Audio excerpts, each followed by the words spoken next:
Good morning, everyone. Welcome to the European Unity League, my first stream commentating for this one, and I'm joined here by Vizos, and we're here today for a lovely amount of Final Fantasy Sealed. Say hello, Vizos. Sorry. Hello, everyone. Yeah, it's nice to be here. I already have played some of it, but I'm excited to see the action live. Paprykarz is a very nice tournament. It's a very big tournament in Poland, and we might know some faces from the RC circuit and whatever. So, yeah, nice to be here. Nice to be commentating with you, Gary. Yes, nice to be commentating with you as well, Vizos, and yeah, it should be a very, very, very fun day today. Final Fantasy has been a fantastic set so far in my limited experience. I've done a few drafts, a couple of seals. How have you found it? Man, I find it very interesting because every now and then I think some colors are not like as well balanced as others. And for this draft environment, I think you can almost play anything. I think the design team made a very good work on this. I think you can have various paths to make a win in the game. Yeah, I think I agree with you on that. That there's a lot of limited formats recently that have been kind of very color imbalanced, but this set just seems to have. I think a key part of that is just there's so much removal in every color, right? Like there's good Exactly. removal in every color.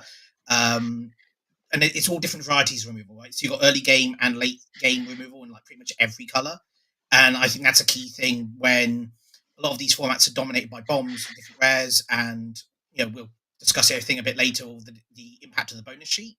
But when you've got the variety of removal we've got in this set, it's just brilliant. No, yeah, you took the words out of my mouth because I don't really like sets that are bomb centric, that you have to draft bombs or have to open bombs. But I think in Final Fantasy, you have a lot of very good uncommons and even some commons that can take you long into the game. So I think it will be very exciting for us to see what the Polish guys can do for us. Yes, yeah, I'm interested to see what they managed to build as we go to feature match in a minute. But before we go there, let's kind of have a look at what they're playing for today. So, So, European Unity League, the big part of it today is it's a 5 times qualifier. So, for those who don't know, the European Unity League is kind of a European-wide event. Different events in your region will give you qualifier points, and then at the end of the season, people will qualify up, and we'll show that in a second. But today's like a 5 times qualifier, so compared to regular events, each point's worth five more points.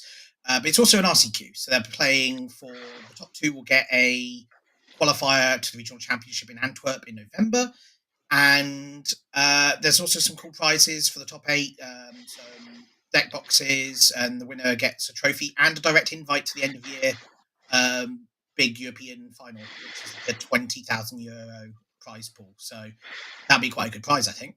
no, and I don't know if you have seen it live, but that flooded strand with the Ragavan is just, it's a beauty, man. Yeah, I mean, I've not seen that, but not Art Flood Strand. I mean, I'm a blue white or Jeskai control player in Modern, so Flood Strand's my favorite fetch. So yeah, that card's very, very, very beautiful. no, it's a very good prize that Unique League is bringing for us. Yeah. Yeah, I mean, seeing those kind of unique prizes, I think, is what really makes these kind of events really pop for me. So we mentioned the European League, so let's just kind of have a quick look at that. So you'll have like all these different events that your stores will be part of, and other big events are already part of. So I noticed that the regional championships already give you qualifier points, and they're kind of at the Grand Prix level 6 times. Then you've got qualifier events like today, which are 5 times, and then like your local F&M stuff is just like regular points for how you do, and then regional kind of 3 times points. These will qualify for your local like national, so your regional event. So it'll be a countrywide event, and then the top qualifiers of that will get qualifier to the Magic Cup. But obviously, the winner today gets straight to the Magic Cup. So there's already a big jump there. Yeah. Yeah. There's already a lot of line that you can kind of skip this whole process, even if you've not been to a local event, or maybe your local stores don't already qualify for a lot of these things, haven't taken part. Which obviously you can qualify. If you want your store to take part in this, get in touch with European Unity League. Ask them to get in touch, and European Unity League will help you get involved in all that. But yeah, it's a good way that if you've not been able to go to events, whatever, winning today will jump you straight up there. And I think that's a good thing to kind of be able to do, really. Yeah, and I think this structure is very. I don't know if I can say this, but democratic because any tournament that you play, you can sum up points, And for the people that are newer to us, like that haven't has not been playing Magic for a long time, we had in the past national championships. So the UK, Brazil, Portugal, Spain, whatever. And we also had the World Magic Cup, which is, I know it's nostalgia, but it's the favorite tournament of a lot of Magic players. So it's very nice that Unity League is bringing this back for us. Yeah, and I mean, as a European player, I've kind of been jealous of the fact that America's had so many of these leagues for so long, right? So they had like the SCG tour for a long time. The NRG series is kind of the big one they've got at the moment. And so for Europe to have its own tournament series, I think like that, where existing tournaments just get to play into it, right? So it doesn't matter if it's something your country already runs. I know like things like Paprykarz. There's all these other big events that some of which may tie into this. So you can kind of keep going to events you've already been going to, but also qualify for this event as well. So Exactly, exactly. And I think these tournaments are getting steam, so people are knowing more about them and are getting more interested. So I think this end of the year and the next as well are going to be really exciting for all of us. yeah, I mean, I'm happy. I'm hopeful that this series kind of carries on, keeps going strong. So like events like today and tomorrow and next week, big key events in this going well. But I can see they've already actually started round one. We're waiting Okay, for that let's to load go. that different thing. So let's go into the action, shall we? Yes. So we have Jacob Schnanger versus Michael Kuzeb, and they seem to be on turn 3 already. So yeah, let's see what they got. We got a red black deck versus 3 color. So it looks to be Naya so far against Yeah, exactly. there. Let's see if we can get my screen a little bit better. So what card is that they played there? Oh, that's the Commune with Beavers? No. No, I think that's the guy that takes a tournament from the graveyard. I can. That's Vanille Cheerful Ilse. It's a 4 mana 3/2 that when enters mills 2, and you can get a permanent from the graveyard to your hand. And then it kind of joins together with that black card that gets advantage from taking cards off the graveyard as well. So it's a very good limited card, yeah. Oh, a fantastic limited card there. Yeah, any card that gets you value from the graveyard, I think, is always fantastic. And we see there the meme card of the set in the graveyard there. Is that Jumbo Cat? Yeah, that's it. If you want to attack for 10,000, that's your guy. So it's on Jacob's turn. It seems to be turn 4, and he's camera's frozen for. I don't know if it's frozen for you. Yeah, it was just for a second, yeah. Yeah. So tap for 2. He played a what's that? That suplex. So he destroyed his exiled the opponent's creature, and has attacked for 3 with the. I think that's the +2/+1 equipment. I think that's the +2/+2 and haste. Trample, yeah, +2/+2 trample and haste. Yeah, that's very solid equipment. Yeah, what do you think about these equipments in the set? Do you like them overall?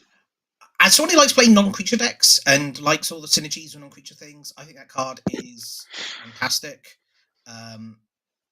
I think it's just a brilliant card. So yeah. No, it's because I've been drafting a lot, and I think these equipments are very good, but I usually don't find the time to re-equip a creature, No, I can appreciate that. I found a little bit more time with these just because the fact they make a creature on entering, so they auto equip. So it's a little bit easier. So Michael had his turn. He played the 5 mana worm, the hasty guy that when it enters the battlefield, destroy a land, and its opponent can search a library for a basic put into play tapped. Exactly. So that's a powerful And card. he used on himself just to fix the mana, He needed a second green for his next turn. Yes, and destroyed his own swamp to do so. So Yeah. I mean that's worth doing. Interestingly, he didn't attack, but I guess he's got a 5/4. His opponent's got a 3/3, so it's worth kind of holding back. He's losing the life total race at the moment. So. Exactly.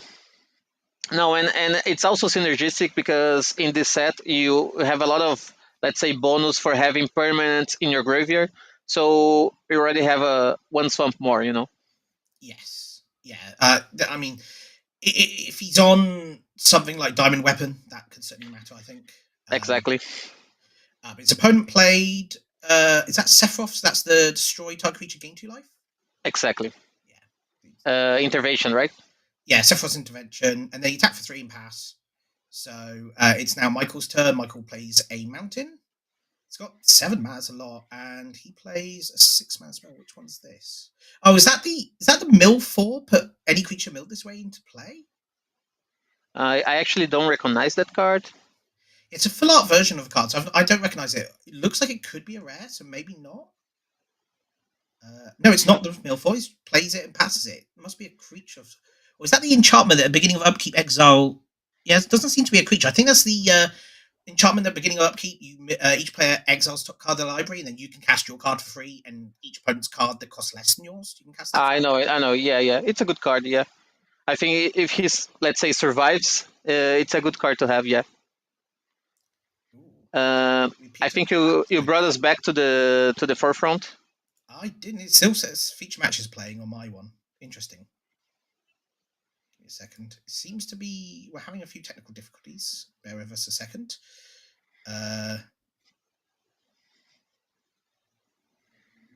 Because I am trying. No, but yeah, it's difficult to know all the cards because this is a very large set, and also you have the bonus sheet, and even though you might know all the cards from the bonus sheet, they all have different arts, so it's actually quite difficult to spot every card. Yes, yeah, it's very difficult. Oh, okay. Seem to be having an issue with the stream, so that may be why the feature match has. We may have lost the input from the feature match. Okay, okay. Uh, So if we can talk, oh, okay, we're back. yeah, we're back there. That explains that. So, yeah, we're back. So,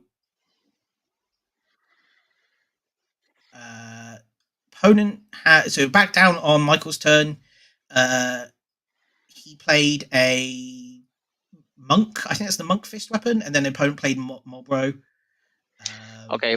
Yeah, and now Michael plays the card that I was thinking about when I talked about permanents in the graveyard. That the one that enters and gives minus X to a creature according to the number of permanents that you have in your graveyard. Yeah. Yeah, and it looks like we've lost the input again. But yeah, no, that's a very powerful uncommon, isn't it? I think.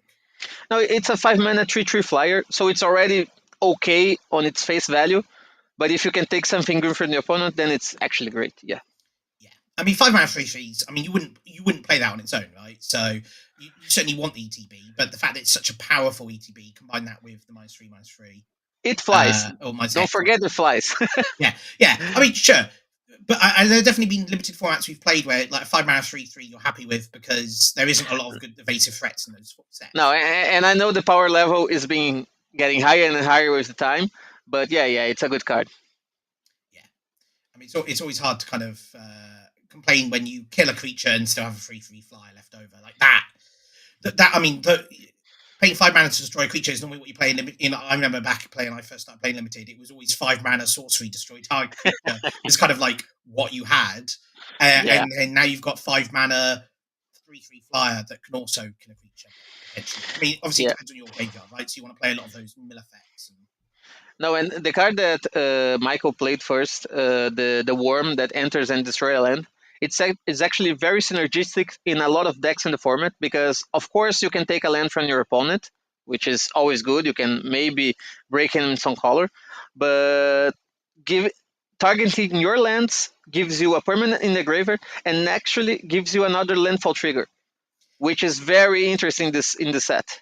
Yes, and with sealed being kind of far more heavily kind of multicolored than we would see in say draft, like you normally try and stick with 2 color with draft. I know in this set a lot of people have been splashing a 3rd color, but sealed seems to be a lot more 4 color heavy or towards that.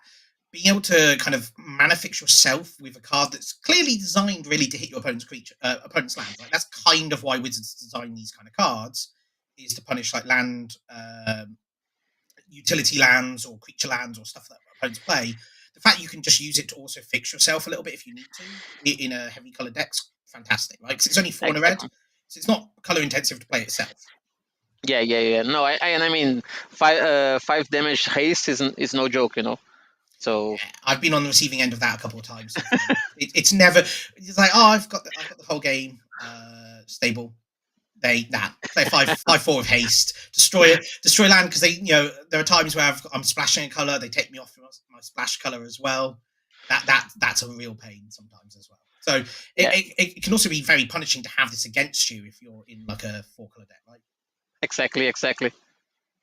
So yeah, we are featuring. We apologise. We are featuring or having some technical issues with the feature match cameras.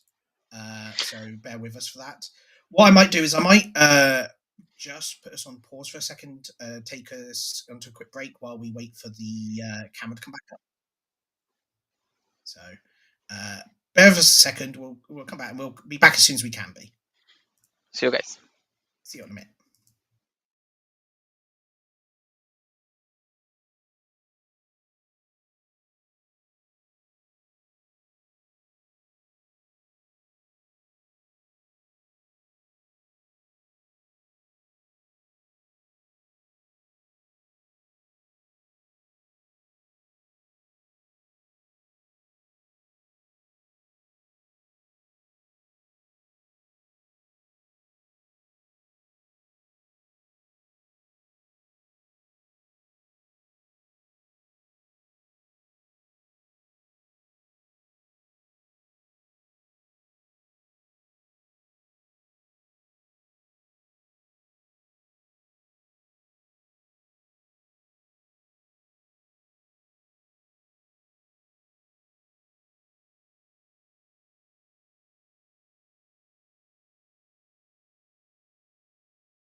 Hello. We should be coming back now live. That meant to be having the feature match, but it seems to be the camera's gone down again as we try and go to it. So hopefully that will come up again in a second. Aha, there we go. Yes. So going on to game two.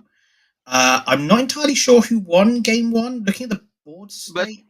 exactly, I think it's safe to say that Jakob might have won because he was like putting a lot of pressure on Michal. So Yeah, we'll see in a second who goes first anyway, kind of who won. But Michael has kept his hand, so he's kept to 7, and Jakob seems to be mulliganing down to 6 here. Which, if Jakob is on the draw, that's not so. I don't think that's so punishing. But I definitely wouldn't want to be on mulligan on the play. yeah, but opposed to another limited sets, I don't think Final Fantasy is a very fast set. So I think you have to build your deck with late game in mind. Yeah. So I don't think having a mulligan it's so detrimental to the game. You know. No. I mean, yeah, having a mulligan when the game's a lot slower, yeah, certainly doesn't punish you so much. And sorry, yeah, the camera seems to have gone down again in the hall, so apologise for that. When you speak of a slower set, I'm just curious what your view is of Iron Giant. I mean, uh, I think it's an okay card. Well, Okay. here's the thing. You thought about that for a second, and you said it's an okay card, right? There are lots of sets where 7 mana 6/6 would just be very mediocre. Like you just wouldn't touch it.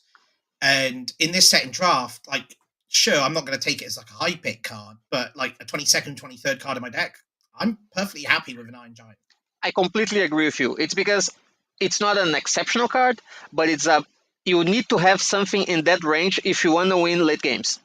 You Yes. know, so maybe you don't open a very good bomb or whatever, but you need something to try to trump your opponent's late game.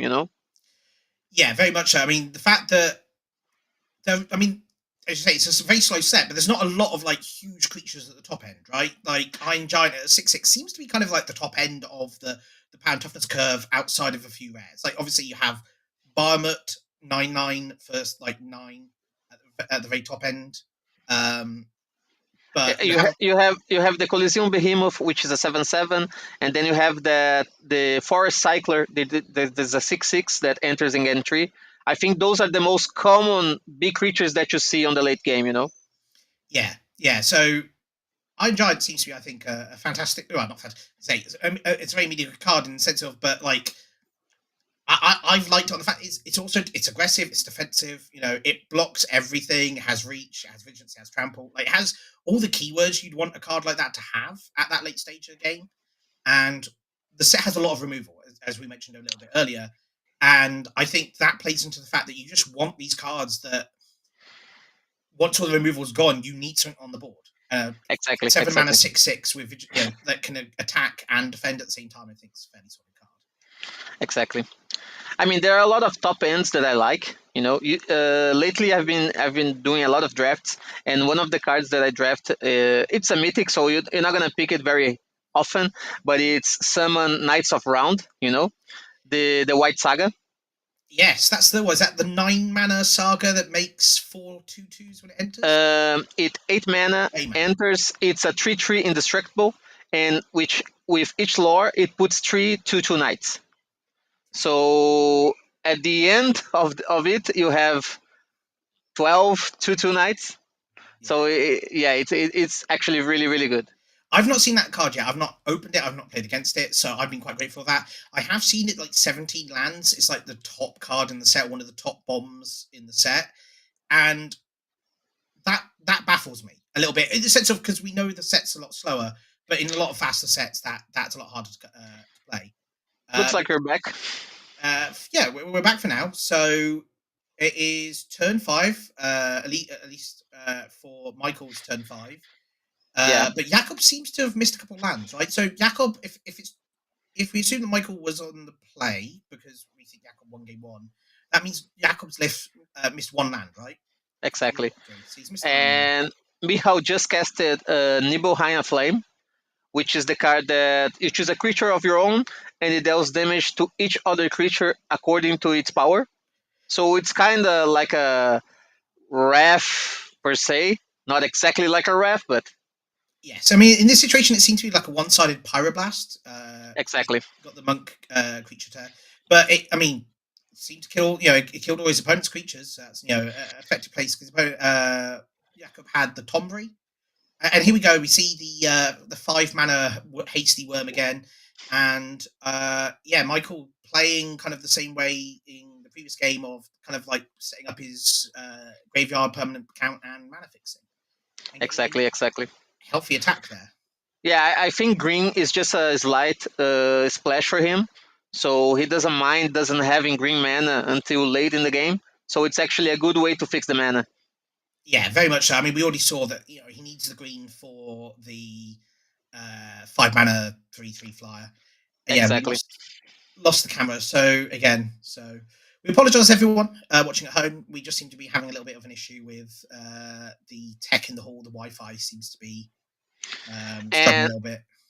and mind that this is a new setup for Unity League. We are just trying new stuff to be able to bring you some good coverage and good commentary and good tournaments that you can play in or watch at home. So yeah, these things happen and we get through it to the day.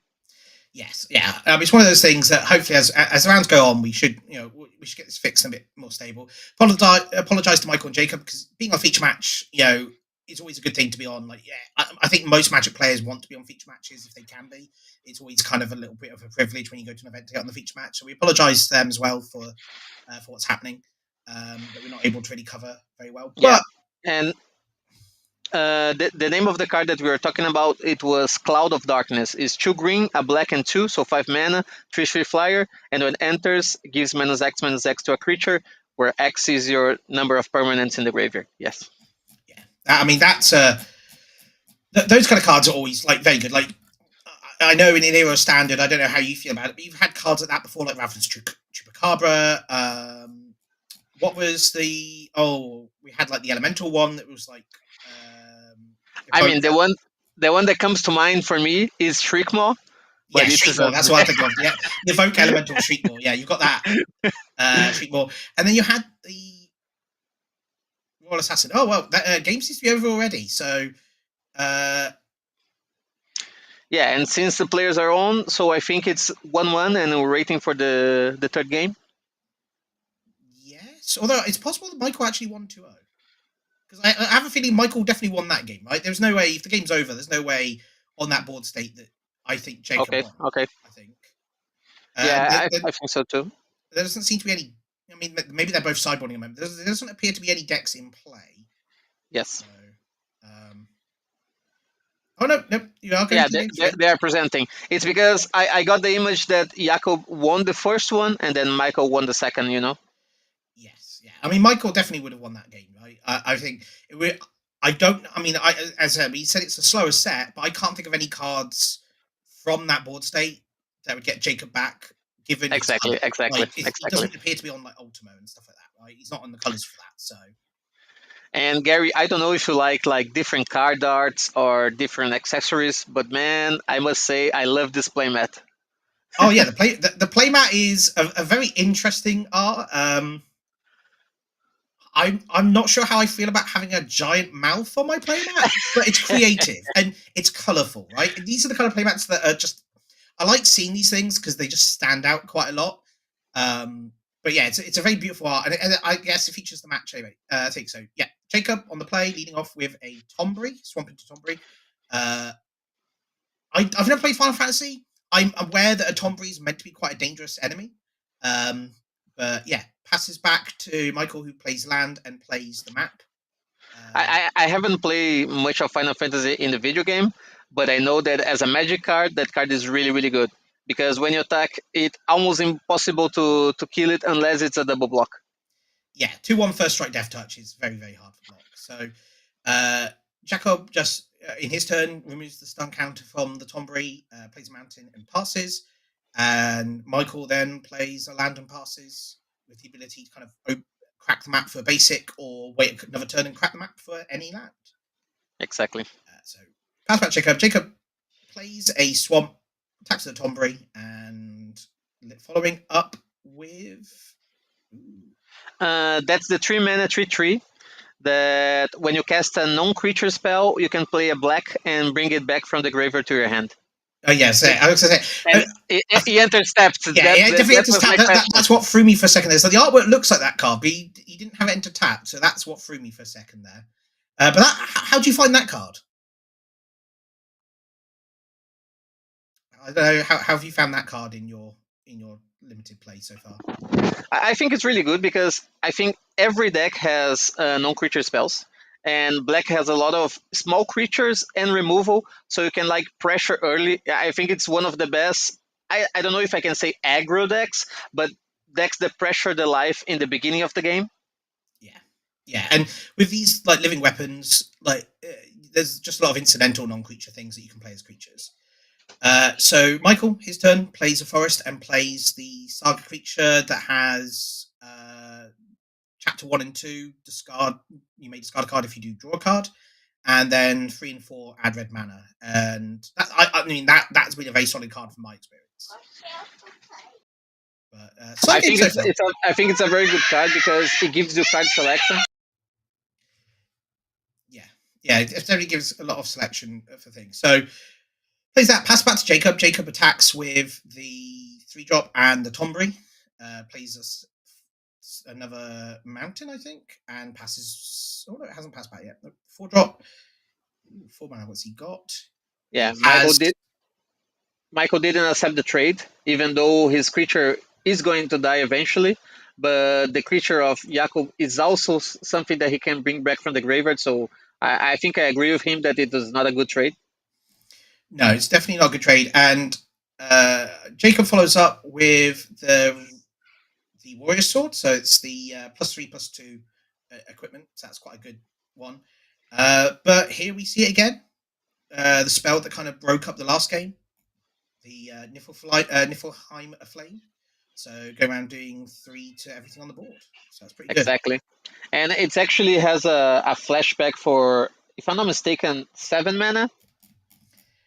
Yeah, there's a lot of Uh, very expensive flashbacks in this set. Like there was that blue draw spell that's 9 mana flashback. There's a lot of these kind of very, very slow flashbacks, which I never thought you'd get to cast.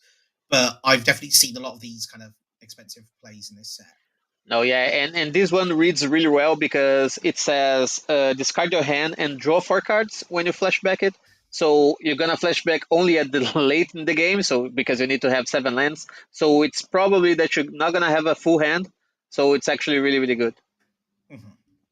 So pass it back to Jacob. Jacob plays the doesn't have a land here, but he plays the Cactor, 2 mana 2/1, land with reach and landfall, deal 1 damage to each opponent. So he plays that, passes back to Michael, and Michael is floating a red from his Saga creature. Exactly, to search for the land. Yeah. Yeah, floats red, What? uses it to crack get a basic here, which I think's reasonable. The map's not going to get much more value out of it. At this late stage of the game, you probably value your lands entering untapped more than any dual lands that you may have. Exactly. And it seems to be he's a red green deck, so maybe the blacks have a small splash in his deck. Yeah. As well. What's your opinion on Sabotender? Sabotender is the cactus that has landfall and deals 1 damage to each opponent.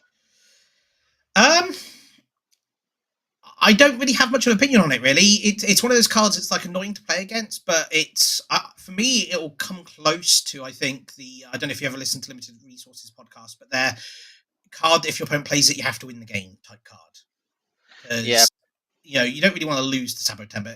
It's kind of more of an annoyance than anything out of all the cards No, I've played so far. it's because I have played with it in red green with like landfall synergies, and then it's actually pretty good. Oh yeah, But but in a normal deck, as a only 2 mana 2/1, is very underwhelming. yes, yeah. I imagine my experience of the landfall decks playing against them, I've not managed to draft one yet. I've not really opened all the right pieces for that yet. But I've always seen the kind of more reliant on the chocobo stuff, and that Hmm. seems to be kind of where you'd want to be a lot more aggressive. But yeah, in that deck, I can imagine that card's quite powerful for that. Yes. Very solid, not solid piece, but just like 23rd, 22nd, 23rd card that kind of fits in the synergy deck. So,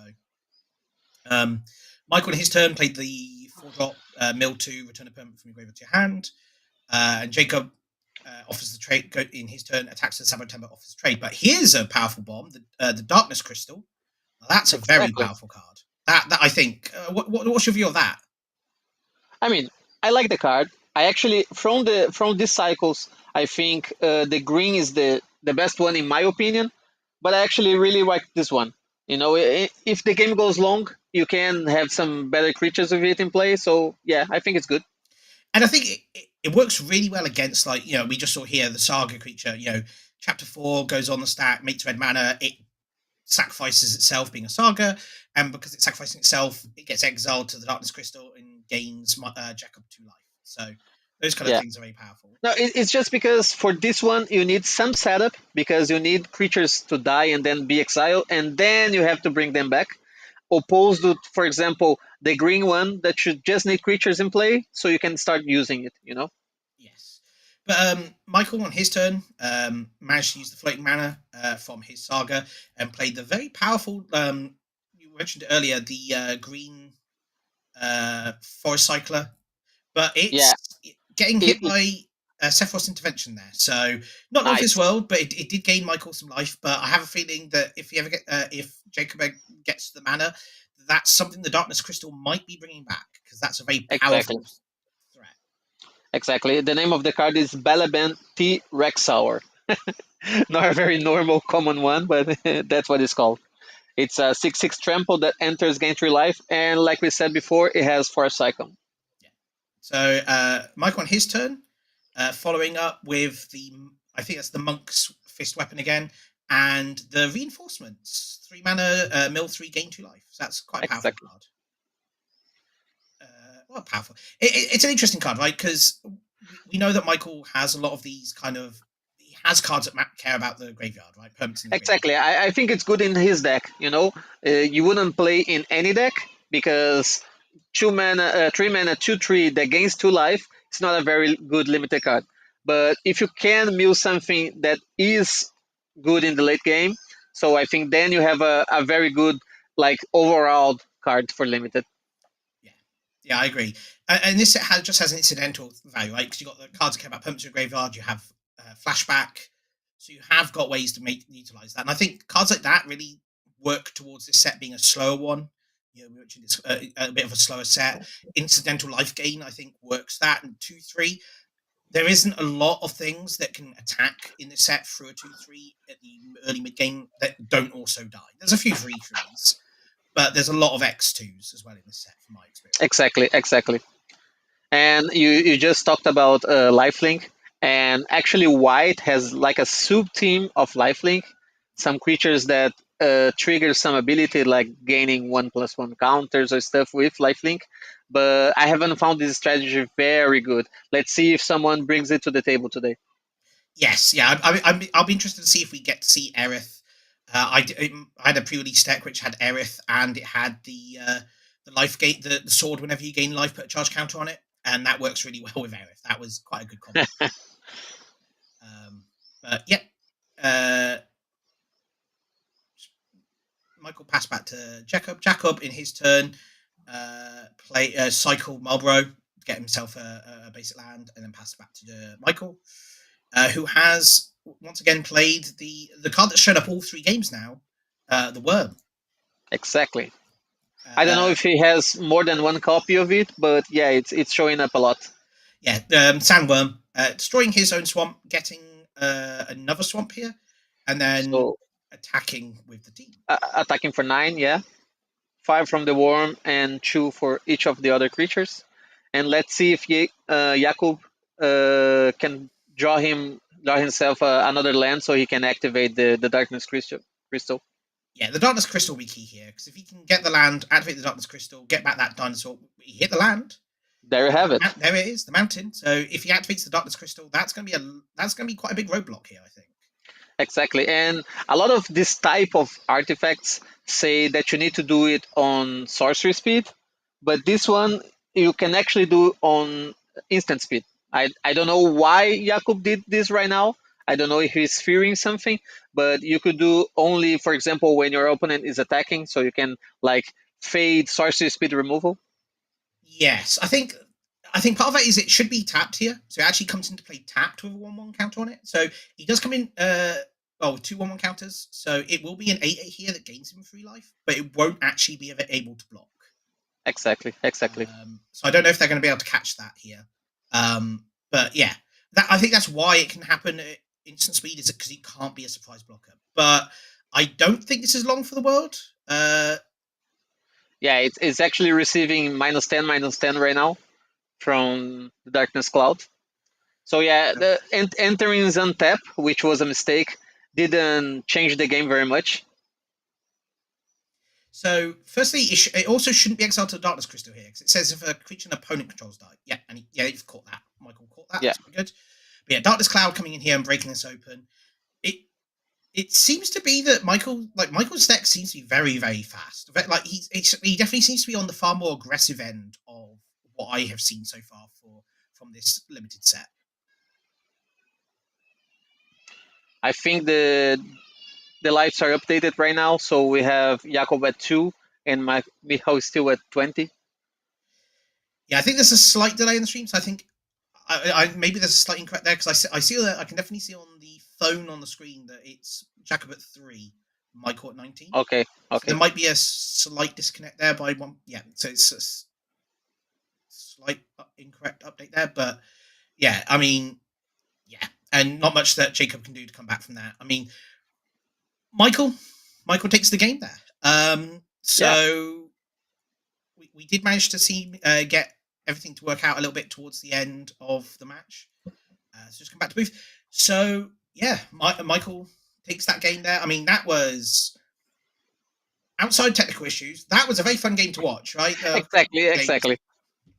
And I But, mean, both of the players had powerful cards, and it's a pity that Jakub only could cast the Darkness Crystal at the end of the game and activate it even more at the end of the game, so that he didn't have time to really use it. yeah, I mean, he was But stuck on 4 lands there for several turns, right? So, exactly. I mean, we saw that he had the ability to go do things like play the Darkness Crystal and immediately get value, right? Because plays the Darkness Crystal, Michael's Saga creature dies in his main phase, gets exiled, gains him 2 life, and then he immediately, Michael plays the 6 mana T Rex, gains 3 life, but then that gets hit with Sephiroth's intervention. That gains 4 life, exiles the dinosaur. You can play that again, gain another 3 life. Like Jacob had all of the pieces there to kind of play a slower game and stick it out, but just unfortunately couldn't get there right at the end. And to be honest, Michal's game,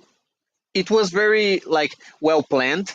He did have synergies in this game, and he has some good cards, like for example the Darkness Cloud that enters and kills something. But I think the card of his deck is the Abraham Flame, which is the one-sided ref, let's say, that doesn't kill the creature that is being targeted, but kills pretty much everything else. So yeah, I think he has a chance to have a really good run. Yeah, I think so. I mean, what we saw there was very powerful, right? Very powerful synergies, good removal, a one-sided sweeper, and the fact that he was able to kind of both the games we saw, Jacob kind of came at the start with quite aggressive start with Tombury and 2 drops, 1, 2, 3 drops, and then Michael able to kind of just go, here's a one-sided board wipe. I already play the one creature. I RAF your board, and then immediately follow up with like his own 4, 5, 6 drops. It kind of just swung the tempo in his favor. I still think Exactly. game 3 there, if Jacob had been able to hit lands, maybe he can kind of go off a little bit quicker with the Darkness Crystal. But yeah, I mean, No, it was exactly what we were talking before. Like, for example, the Worm that is a 5 mana 5/4, and then the T Rex that is a 6 mana 6/6. They are not the best cards, but they can take the late game. And that's exactly what happened. You play the 5/4, and it's the biggest creature in the board, and then you play the 6/6, and it's the biggest creature in the board. So even though they are not like bombs per se, they are very good cards to have in your deck. Even yeah, more in a seal environment. yeah. I mean, seal formats are always going to be a lot slower than draft. You just don't have the ability to kind of cobble together the same level of synergy.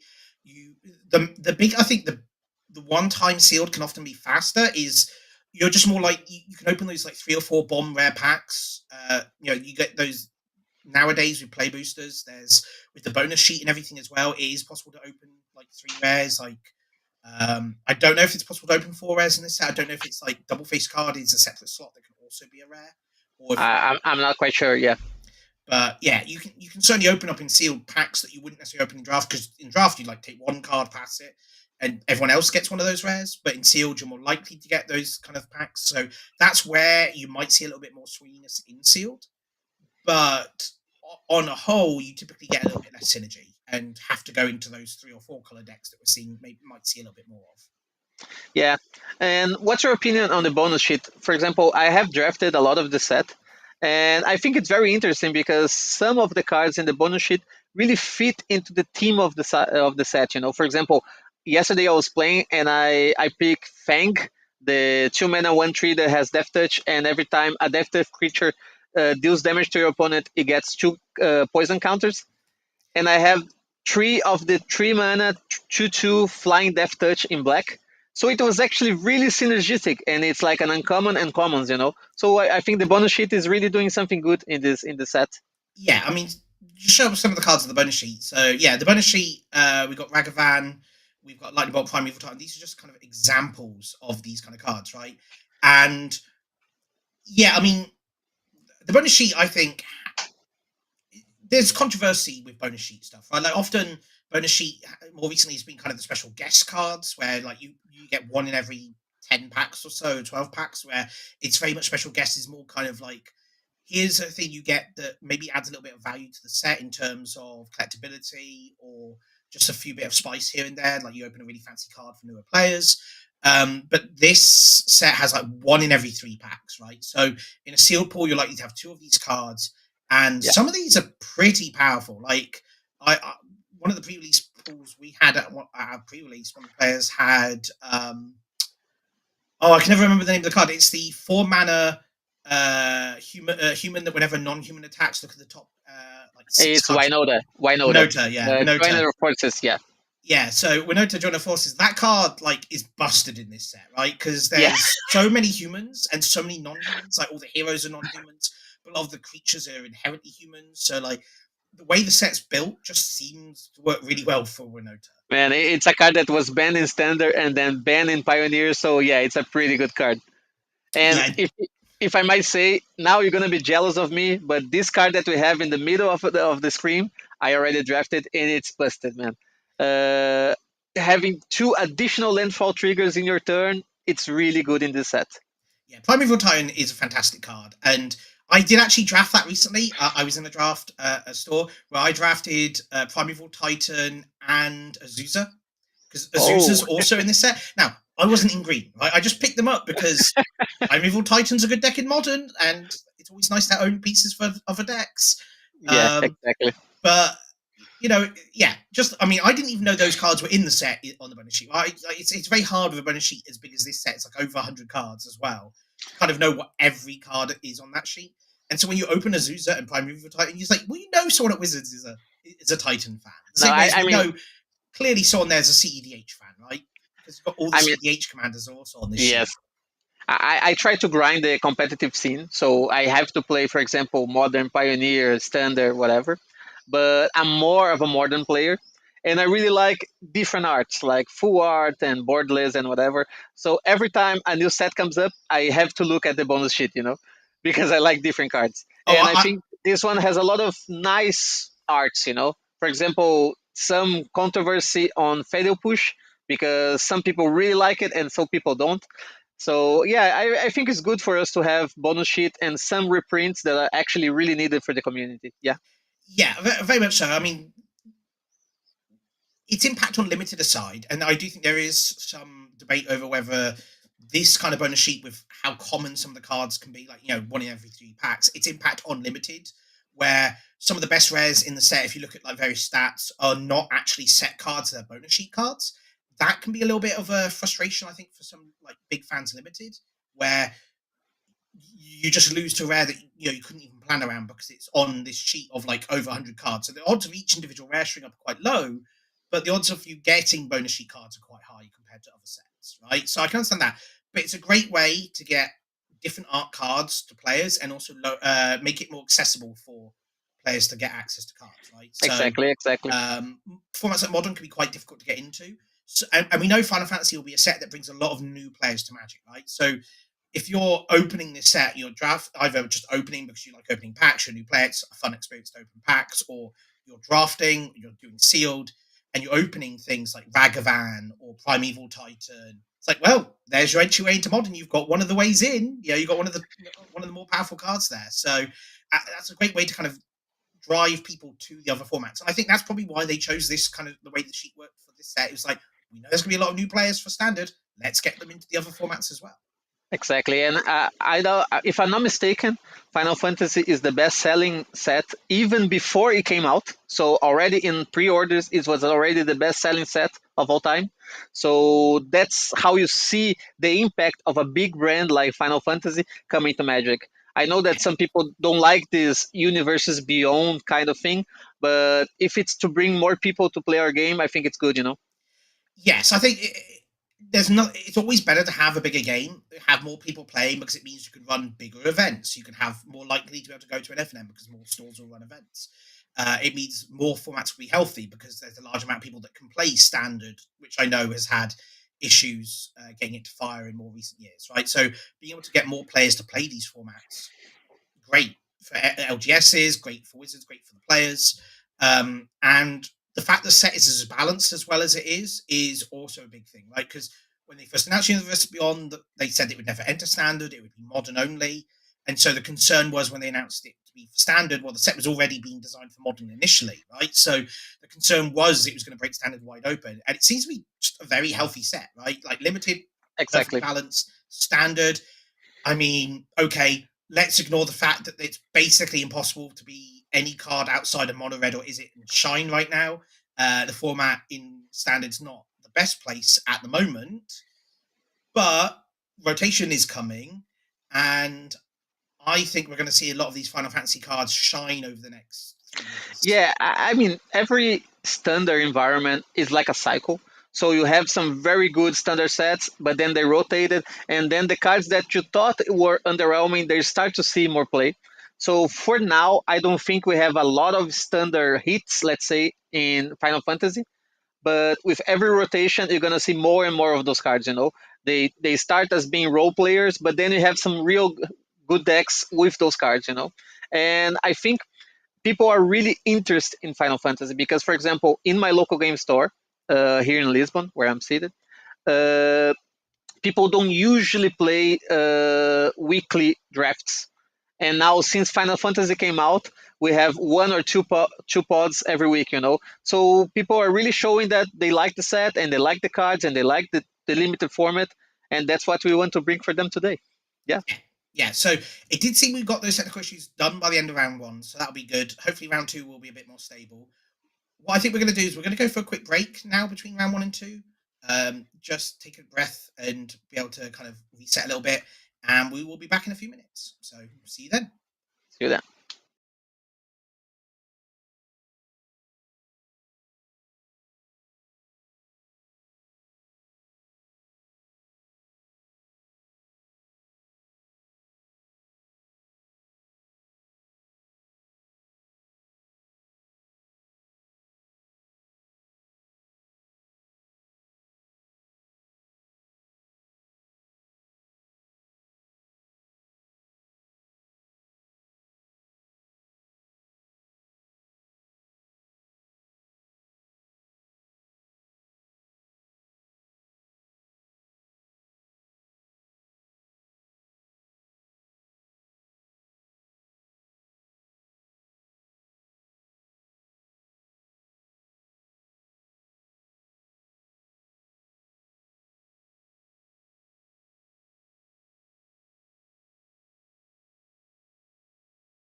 Welcome back, everybody. Gary Smith here with Vizos here at the European Unity League. Round 1 is in the books, and round 2 is just about to begin. So we're just going to get that up in a second. How was round 1 for you then, Vizos, overall? I think it was good. It was a good match, and it was actually quite competitive. You cannot say that much from the last game, which we had one player, Jakub, that it was stuck on 3 lands for a very good period of the game. But it was actually quite competitive. It was good to see, and a very good mix of cards. So yeah. Yeah, and we saw some very powerful cards there, like Darkness Crystal and Niflheimer Flame. And just seeing kind of like the fact that a card like Darkness Crystal, which would break so many other older formats, not immediately taken over. Again, part of that is land issues there. But Yeah, I think yeah. the format just has a lot of good answers, right? And I think a format that has a lot of good answers, I'm sure there'll be some players who don't like the fact their threats keep getting answered, but a lot of good answers makes it hard for something to take over the game in a way that's just unfair. Yeah, and And in that instance in specific, the problem was that he played Darkness Crystal in an empty board for himself. So he didn't have creatures, for example, to trade with the creatures of his opponent. So he was a little late to destroy a creature of his opponent and then cast a creature with the Darkness Crystal. So it wasn't the best in timing. He no, had I some mean issues with timing. he was able to immediately follow up with Sephiroth's interventions. He wasn't able to immediately destroy the T-Rex of his opponent, but yeah, no ability to get anything back for like 3-4 turns from that point. Right? Exactly, So exactly. if he was able to kind of immediately go destroy the T-Rex, then hit land 6 and play the thing, but yeah. So we're going to round 2. We have Wojciech versus Conrad. So let's bring you to the table. They're just sorting out their mulligans, it seems. So we have Wojciech Rados at the top and Konrad Zemeski bottom there. Yeah. I apologise to any Polish people watching if I've butchered the names. I mean, I think his name is actually pronounced Wojciech. Wojciech. Okay, yeah. Yeah, I imagine I will mispronounce it. I apologise ahead of time. Yeah. that's okay. That's okay. I'm not an expert as well. I speak a little Czech, but not Polish. So, but let's see what they bring to the table. Yes. Yeah. Let's see.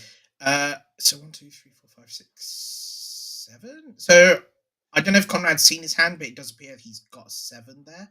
Let's see. Camera does seem to be freezing a little bit. Hopefully, we don't have too many technical issues this round. I want to be able to watch the entire thing, really. Oh wait, but now the name's changed. It's actually Edvinas Tamusinas and Chris Hositsky. Aha. Okay. Edvinas versus Chris. Okay, that's a little bit easier to pronounce, but let's have a look. See. So Edvinas sorting out his opening hand. I mean, I don't know much about his deck, but I see lands and spells there. So Yeah. oh, but it was a multi-6. Okay, Yeah, so he was a mulligan. Yeah. and okay. So Chris leads off with a swap and passes off to Venus, who plays it forest and pass back. Chris Island into. Okay, and he plays a demon wall with 2 mana 3/3 that has menace and defender, but you can play 6 for putting 2 +1/+1 counters, and if he has a counter, it loses defender. So it's actually a good creature on the beginning of the game that can be a threat in the late game. Yes, always good to have those kind of defenders, and the fact they could just keep being pumped. Like a lot of my experience of those things, it's like you can only activate once.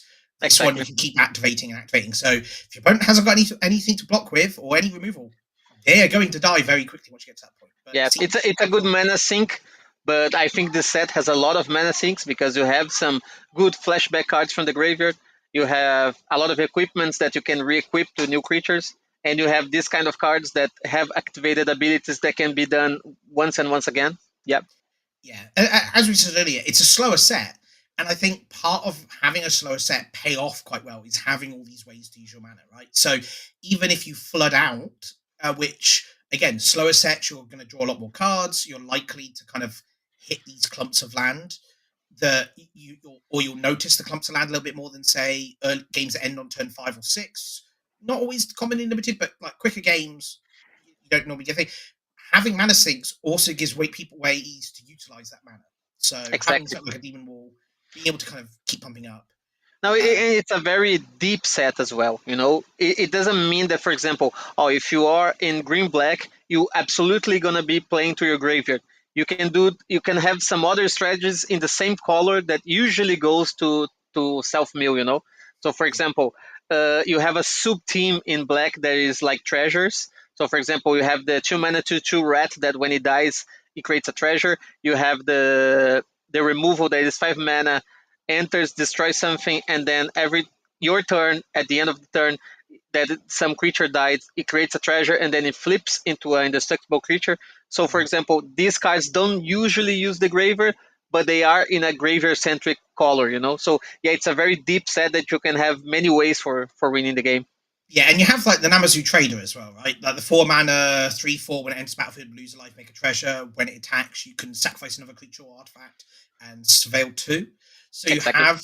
you have these kind of the sub treasure theme, right? Which works really well at like helping you splash colors, right? And the fact that there's so many ways to play other colors in black, in green, in you can splash, you can play a very heavy different color deck, and I know at least 1 or 2 players in real life, in my friend group who, if they're drafting 4 color, like they're gonna play 4 color.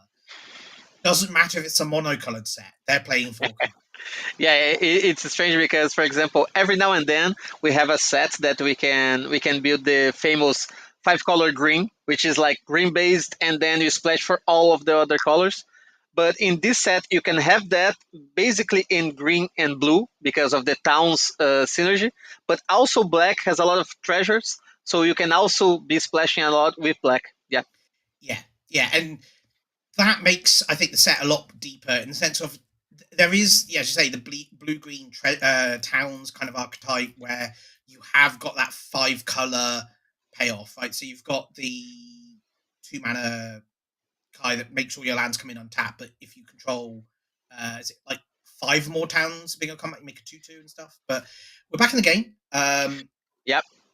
So we have Edwina's attacking with a bird that he used the green spell that Choco- bites. yes, Chocobo Kick, I think, removal. Yeah, I think that's the name. Yeah, But I think it came. He also had Chocobo Greens, I think, which is where the creature came from, right? But his opponent has Chris has the 4 mana 3/3 flying artifact creature when you play an artifact loot, and I'm not sure what that other creature is.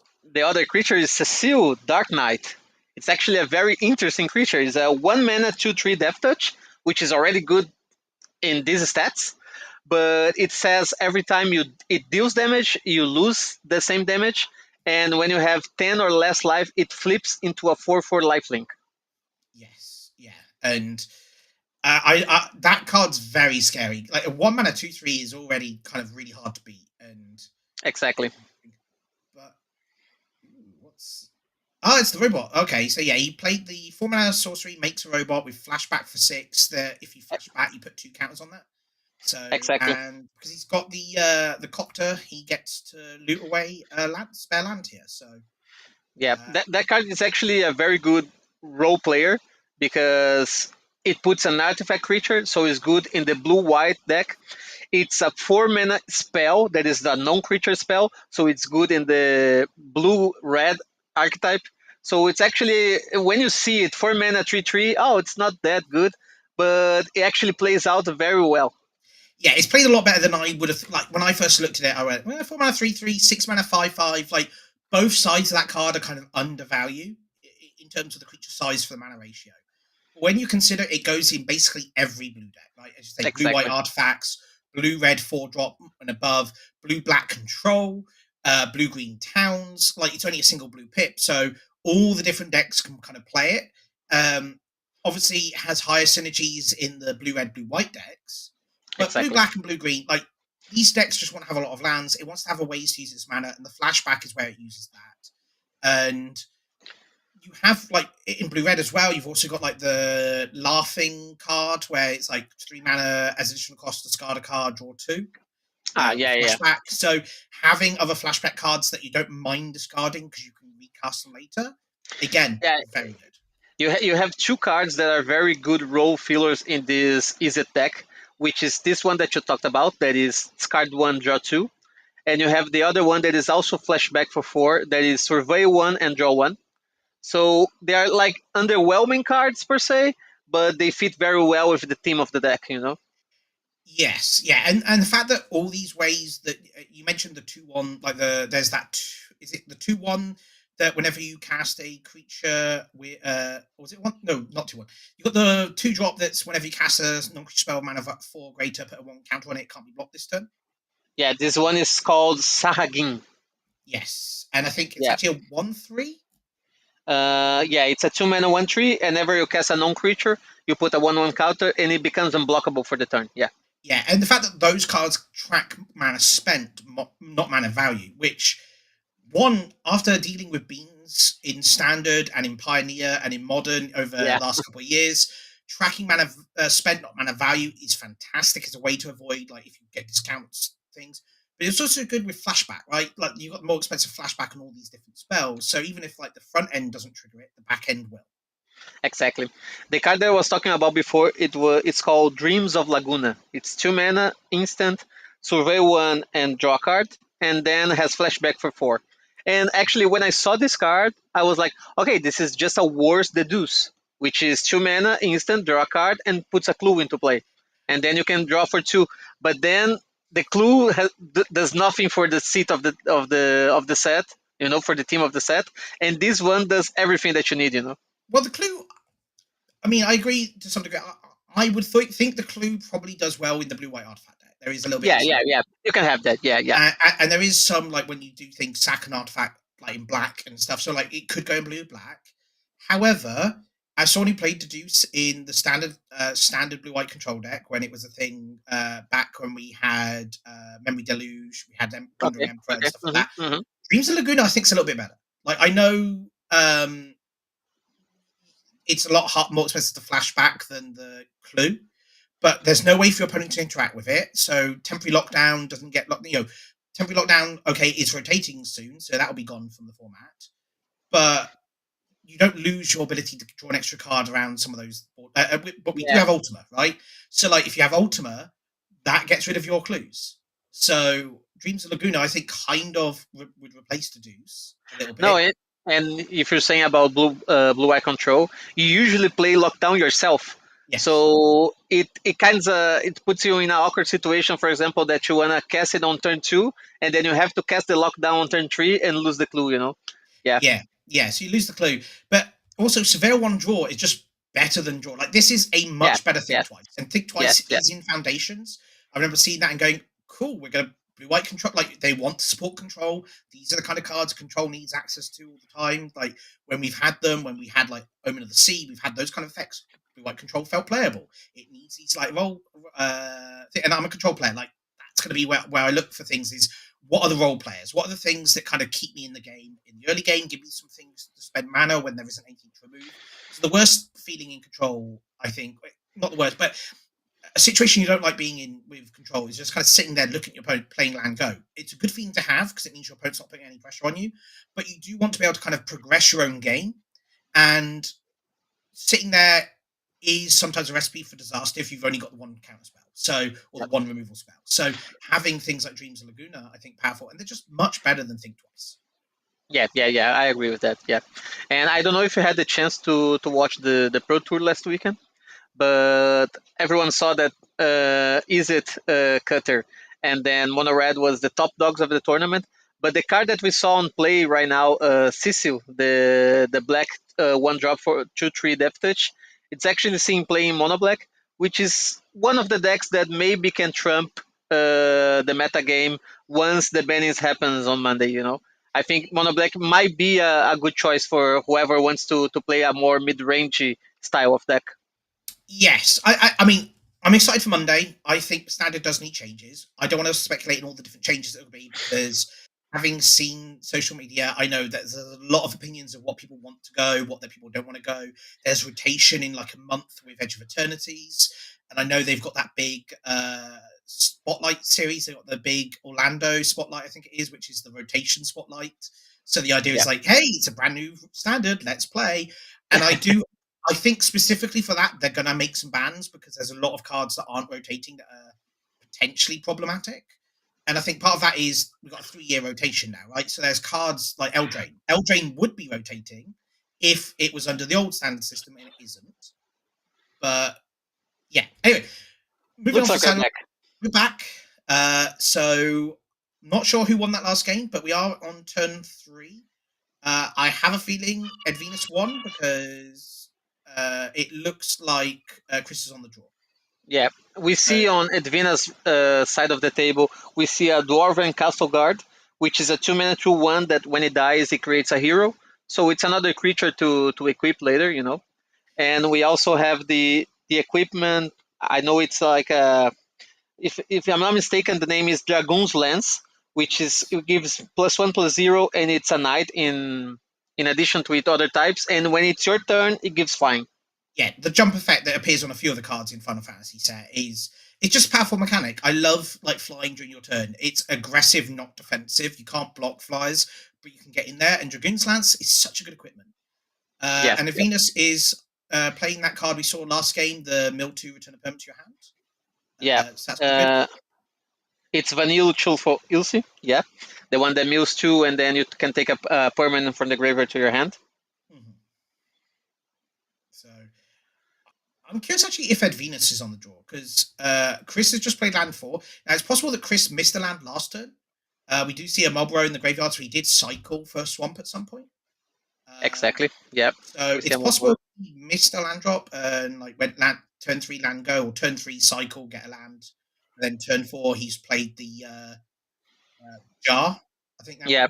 And you can see that Chris passed the turn with 4 mana open, and I just saw in his hand Eject, which is a 4 mana instant that can be countered and returns a non-land permanent to its owner's hand and draw a card. So he has a trick per se in his hand. What do you think? What do you think of a jet? Right, because it's a very different style design. Because normally that kind of effect is 2 mana, maybe 4 if it's like you've had the one from Zendikar that I think is also in Foundations. The 2 mana bounce or something if you kick it for one of the blue, draw a card. So it's kind of like the full kicked version of that, but also uncounterable. So I mean, to be honest, I don't think being uncountable is really important per se, is really significant. But I always like to have access to one of these type of effects in my deck, you know. For example, he's using now in the artifact that is like a Oblivion Ring type of deal. And now he does it when his opponent attacks, and now he can just eat a creature, you know. So I really like to have at least one of these kind of effects in my deck. yes, and be able to kind of make that kind of play where you go bounce your opponent's thing, eat a creature is very good. Although he still gets to play that the artifact out, and that is probably one of my favorite white commons in this set. Has to be White Auracite. It's really good because it also ramps you, you know. So you always want a Oblivion Ring type of effect. So you always want to be removing the best creature of your opponent, but it also ramps you, and it normally sees play in blue white, which has some top curve, you know. So I think it's very synergistic in the deck. Yeah, I mean, it's an artifact. It goes well in the blue white artifacts kind of synergies. But I mean, yeah, it's an expensive version of Oblivion Ring. It is an artifact, and there is an argument that making an artifact is slightly weaker than when it's normally an enchantment because more colors can kind of interact with it. Like red gets to interact with it in a way that it didn't before, but black doesn't get to interact with artifacts. So there's a benefit there where black now occasionally hits enchantments. Yeah. So you change which of the colors can interact with it. So whether that's benefit or not, but obviously the artifact synergy matters a little bit more in this set. There isn't really an enchantress sub theme. But you mentioned it earlier that you've got things like summon knights around, right? So the ability to kind of make go from 4 to 6 doesn't quite get you to knights around, but it does get you to a lot of things, and it does get you to multi-spell territory as well, which is a key thing in a lot of these decks. No, and I think it's actually well designed in the sense that it's fairly costed, you know. If it was 3 mana, it maybe would be too good, and if it was 5, maybe it would be too slow, you know. So I think at 4, it's like the right spot. Yeah, I think 4 mana for that effect. I mean, if it was 3 mana, you'd probably just jam it in. I mean, I would be trying to jam it in blue-white control if it was 3 mana. Like, I remember the days of yore where we used to play Detention Sphere and Banishing Light back, or Oblivion Ring, like back in Standard, back when those were in Standard and you played those effects. I remember playing those. And a 3 mana version that also ramps you. I mean, okay, it's an artifact, it dies to Ultima, but it ramps you to Ultima. And that is also not. No, and it actually doesn't matter that it dies to Ultima, because Ultima has a clause that it ends the turn, so the creature doesn't come back. Actually, it will do.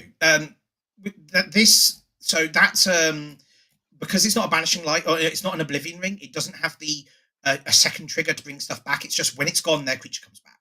It's all really? one trigger. Yeah, it's all one trigger when it exiles it. So it's if you, for example, were to bounce the Aura Sight before its ability resolves, it never actually exiles the creature. So you can protect token creatures from these kind Okay, of okay. My bad. Nice to learn new things. Yeah. So I mean, they've been doing this effect, I think, since, I don't know if it was Banishing Light first or Banish a Priest first. I know it's one of those two kind of effects that came around. I think mostly because they got fed up at the time of people doing Banish oh no, it was not Banish, because Banish Priest was the one that you could do it with, I think.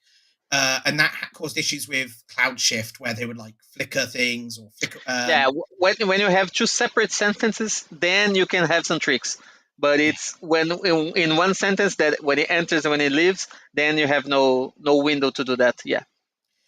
So we're back. Advenus in a dominating board state here by looks of it. But that's not Kefka, is it? That seems to be the Esper legend. No, I think it's Kefka. Yeah, I think it's Kefka. It's the Grixis mythic. Okay, he did have a treasure, I guess, earlier. So yeah, exactly. It's a 4/5 that when enters or attacks, each player discards a card. So you and your opponent. Then you draw a card for each card type that was discarded this way. Yes, yeah, fair enough. I did think it looked like Kefka from the art. I've not really experienced it much in Limited, but I do know it reminds me a lot. I don't know if you remember Nicol Bolas, the flip Nicol Bolas. So when it enters the battlefield, target opponent discarded a card, or each opponent discarded a card, and it also transformed it had a powerful, like, expensive transformation cost. So it does seem very reminiscent of this, but the fact that you can discard like a dead land and draw a card is quite good. Yes, exactly. And we didn't mention, but it also has the activated ability of 8 mana. So Chris is also on that. So 8 mana, each opponent sacrifices a permanent, and then you transform it. And on the other side is a 5/7 flying creature that whenever an opponent loses life during your turn, you draw that many cards. So it's really good, but maybe actually some dangerous in limited. If you do too many damage to your opponent, you might deck yourself. Yes. So what's this? He's followed. Chris has followed up with that black creature on the side. Yeah, it's the 2 mana 2/2 rat that when he dies creates a treasure. I can find his name in a second. Yeah, Undercity Dierat, I think. Okay. Yeah. So that's. I mean, it's a decent follow-up, right? Because if it dies, you get the treasure that helps you transform Kefka, right? I think it's a very good role player because you don't mind trading it, and then you have that treasure that you can use later on to maybe shit on a turn. Like play a 5 in your first turn or something like that. So I think it's a very good role player. Yes, yeah, and it looks like it might help a lot here with stabilizing. Although, is that on the far side there? Is that the legendary Ultima creature? On the far right? Yeah. No, I think it's the equipment that we talked about. The Monk's Fist. plus, yeah, exactly. +1 and flying on your turn. Yeah. Oh no, is that the Dragoon? Oh, Dragoon's Lance. Yeah. So, yeah, now comes the attack. We are attacking for 7, if I'm not mistaken.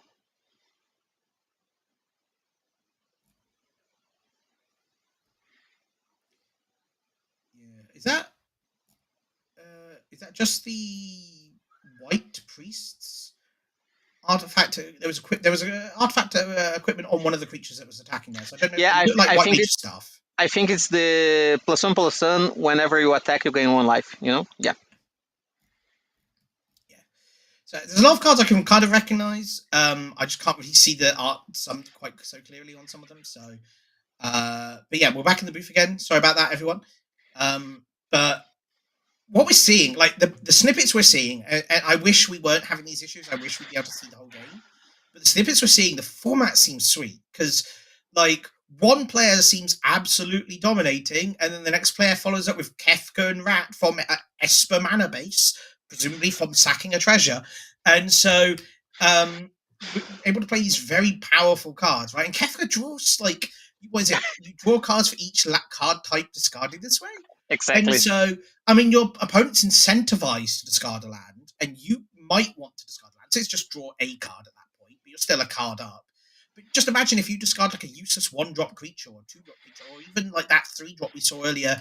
If you cast it on creature spell, you can play a black print back to hand, or a flashback spell, and then suddenly Exactly. you're drawing 2 or 3 cards from this. It's pretty Now, good. it's a good outlet to go through your deck in the late game to find that one removal or the one bomb that you want. It itself is already a bomb, but and it's good to see that. For example, when we saw Edvinus, he played a 2-drop, the one with the white mage staff, and then he played a 3-drop, a 4-drop, and then a removal.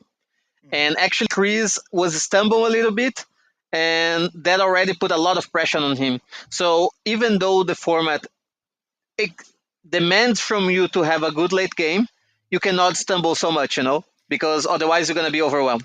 Yeah, I mean, you do have certainly have tools to kind of stabilize a little bit. You have things like the white aura sight, but that is quite expensive. But you do have in black, you have the -2/-2 that you can pay. You kick a sacrifice a creature or artifact, give -6/-6 instead. So you have those kind of effects to kind of help stabilize you. You've got the 2-mana hand attack spell that's also -1/-1 to all creatures if you choose it that way. So there are ways in like black to stabilize red. I mean, if you're in red, which Yeah, for you Kefka, have everything right. you Yeah, have everything. You have lightning magic, fire magic. Like, I mean, lightning magic is just such a sweet card. Like every time I've drafted one, I'm like very happy with it. Shock early, 8, no, 7 mana, it's really deal good. 8. It's just like It's because this type of cards, they are very versatile. They actually are somewhat clunky in the beginning. So, for example, you wouldn't usually get a shock for in the first turn. You get a shock for 2 mana or something like that. But no, it's very very good in the early game and also very good in the late game. And yeah. actually, red has my favorite card of the set, I guess, which is Choco Comet. When I Yeah. when I read that card and it says, "Oh, it can go to face," I was like, "Okay, this is really really good." Yeah, Yeah, it's been a while since we've had one of those kind of X damage cards that can actually hit face. yeah. So we cut back here. Chris, well, it looks like Kefka's transformed here. No, I think Kafka is already it's still under the artifact. Oh, it's under the aura site that you bounced earlier, so you didn't replay it. Exactly. So is that the? Oh, is that That's then the blue black legend then? I think so, and it's blocking the regalia. The 4 mana vehicle that is 4/4 haste, crew This one. turn's gonna be big though, because if that's the blue black legend that I think it is, he's got 8 cards in the graveyard by the looks of it. That's transforming. 4, 5, 6, 7, 8. Yeah, he's got exactly 8 cards in the graveyard. So, definitely got the ability to transform it and take an extra turn here. Yeah, its name is Ultimecia, Time Sorceress, 5 mana. When enters attack, surveil 2. And then at the beginning of your end step, you may pay 8, which is 4 mana, 2 black and 2 blue. And then you can exile 8 cards from your graveyard to transform it. Yeah. I have a feeling he's going to be Chris is going to be doing that this turn because that's a very powerful card. I mean, having these like Kefka and this 2 very powerful transform cards, I think is pretty good. I mean, I actually love Ultimira. I had 2 of that in a draft deck I did recently. And when your opponent kills the first one, and you immediately follow up with a second one, Yeah. and the first one helps you find the second with the Surveil 2 on attack and enter. Let's say it doesn't look fair. No, and I mean, don't get me wrong. The transform side, okay, the main benefit is you take the extra turn, but it's still a 7/7 with menace, right? Like that's still ending games very quickly. Exactly. Normally, you would need to double, triple blocks a 7/7 to to be able to kill it. But in this instance, you cannot chump block, so it's actually even better than that, because sometimes you have a big creature and the opponent has some tokens, for example, so heroes or birds or frogs that you have in this set, and he's like, okay, I'll just chump block it and move on. But this one, you cannot do it. No, and the fact that it takes you do often have to spend your full turn. Like I think the way it's balanced is you have to spend kind of your full turn transforming it, right? Like it's 8 mana to transform. You're not doing that on the whim, right? So if in the situation like the board state we saw, we don't know what's going to happen, I think, but all he had was Ultimira, right? So if you attack for 4, maybe get chumped because that's the only time you get to chump there, and then transform, attack for 7. You hit for 7, but like effectively you spend 8 mana to maybe hit for 7 and play a couple. That's not bad. That's not bad. But if you've got a full board, that's much better. Like when you've actually got a board state there, taking the extra turn is a lot more powerful. Yeah, in the situation that Chris was right now, unless he doesn't have anything in hand, that's actually quite the decision, because okay, I can have a bomb transforming it, but I'm not gonna do anything else in my turn. So you actually can get behind in time. I mean, you won't get back behind in time because you'll get that extra turn, right? So you still get an extra turn out of it, assuming you don't try to transform it and it gets killed in response. Yeah. So there's an issue there where you may pay a thing if you do transform it. So I don't know if there is a time chance there to interact with it once the mana cost. No, I think you do.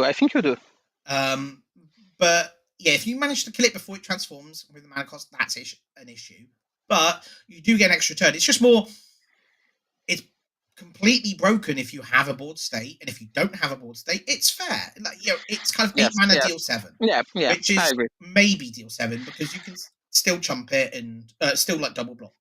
So yeah, the way it reads, it's not like a normal activated ability when you have like the 2 points. For example, yesterday I was able to kill a Joshua when he activated, and then I killed it. And then maybe in this instance, it's like the ability goes on the stack, and then if you pay it, it already transforms. So I think you might be right on that. Yeah. I don't know if I have a feeling this. Sometimes it's kind of a delayed trigger. You pay and then it creates a transform trigger, and sometimes it could be like it's pay 8 on resolution. So you pay 8, the ability is already resolved. So I'm not entirely sure what happens there. Obviously, you transform it, then there's a second trigger to take an extra turn once it's transformed. And there is a stifle in the set. It's a rare. Exactly. There is a rare, and I don't know if you'd actually play it, although it's also a negate. So it's quite expensive. 3 mana effectively. To be honest, I had a chance to pick it, but I didn't. I thought it was very situational, even though the set we see a lot of this kind of activated abilities that do great things, but it's not the type of card that I seek when I'm building my deck. I think maybe it's a very good cyborg card, for example, in this sealed environment. For example, Edwina's already saw 2 very good transform abilities in Chris' deck, so maybe if he had access to that, it might be a question, but certainly not on the main deck. Yeah, I mean, when you're spending 8 mana to try and transform Kefka, 8 mana to do this, countering the abilities that you get from that are pretty good. Like countering the take an extra turn ability, I think it's worth 3, right? Because your opponent spent their entire turn to do that, and you countered it, and you kind of baited them into it. So if you have that, great. Again, it's sealed, so you'll only have it if you've opened it. And I wouldn't be main decking it, certainly. I mean, maybe you would actually, because it's a negate. Like maybe you wouldn't. Yeah. It's expensive negate, but you've also got short unplayables. Yeah. But you do have a lot of legendary creatures in this set, and so it can be like at worst 1 mana if you absolutely need it to be. And there are going to be board states where you can probably hold up a blue mana and have a legendary creature that you don't want to sacrifice, but is worth killing if you don't want to lose to a certain get board. Like if your opponent plays Ultima, right? You'd rather sacrifice 1 legendary creature than lose your entire board. Exactly. So, it's the kind of card that I'm scared about as a modern player. I play Jeskai Control, and there is a deck that, at the moment, is a reasonable matchup, which is like the Jeskai Ascendancy deck, the artifact-based kind of combo deck. At the moment, they've only got the 3 mana counter target unless you pay 3, but they have to tap artifacts to help pay for it. Okay. I'm blank on the name, but I know what card it is. Yeah. But something rebuke. Yes, yeah. Rebuke. And if they swap the rebuke for this, it's a lot harder to play around because I can't just Exactly. like hold up a bunch of mana, cast Wrath Skies for 2 with 3 mana up. Yes, they will probably have to sacrifice a creature to cast it, right? But the deck has a lot of legendary creatures, and they don't work well in multiples necessarily. Exactly. So, And we are talking about the deepness of the set, and that you have a lot of mana sinks to do stuff later. And we actually haven't counted for disactivated abilities, or triggered abilities in the time of Ultimation.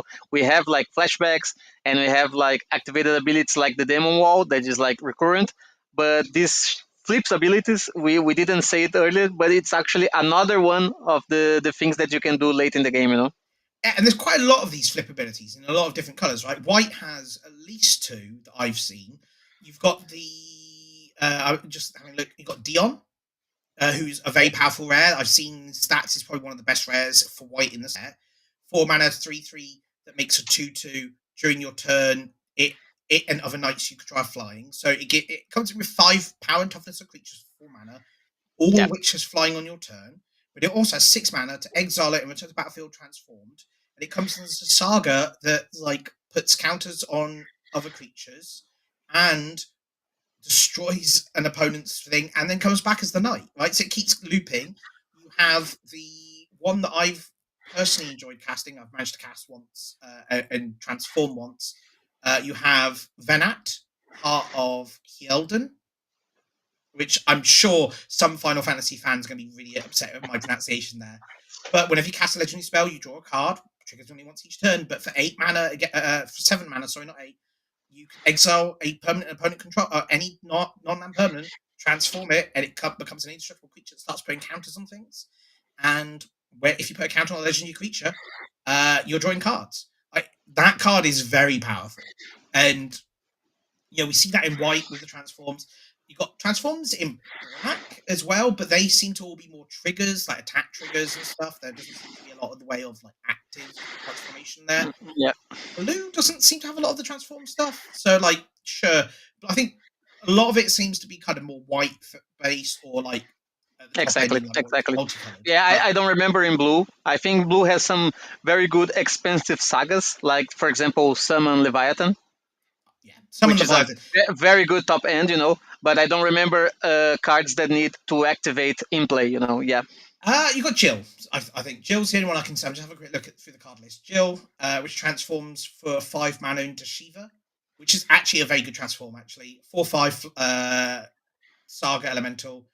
Chapter 1 and 2, target creature can't be blocked, and then target Chapter 3, tap all your opponent's lands, and then return it with Jill, and then bounce something. So it's like if you ever transform it and it sticks around for a couple of turns, you're going to be really upsetting some of your opponents.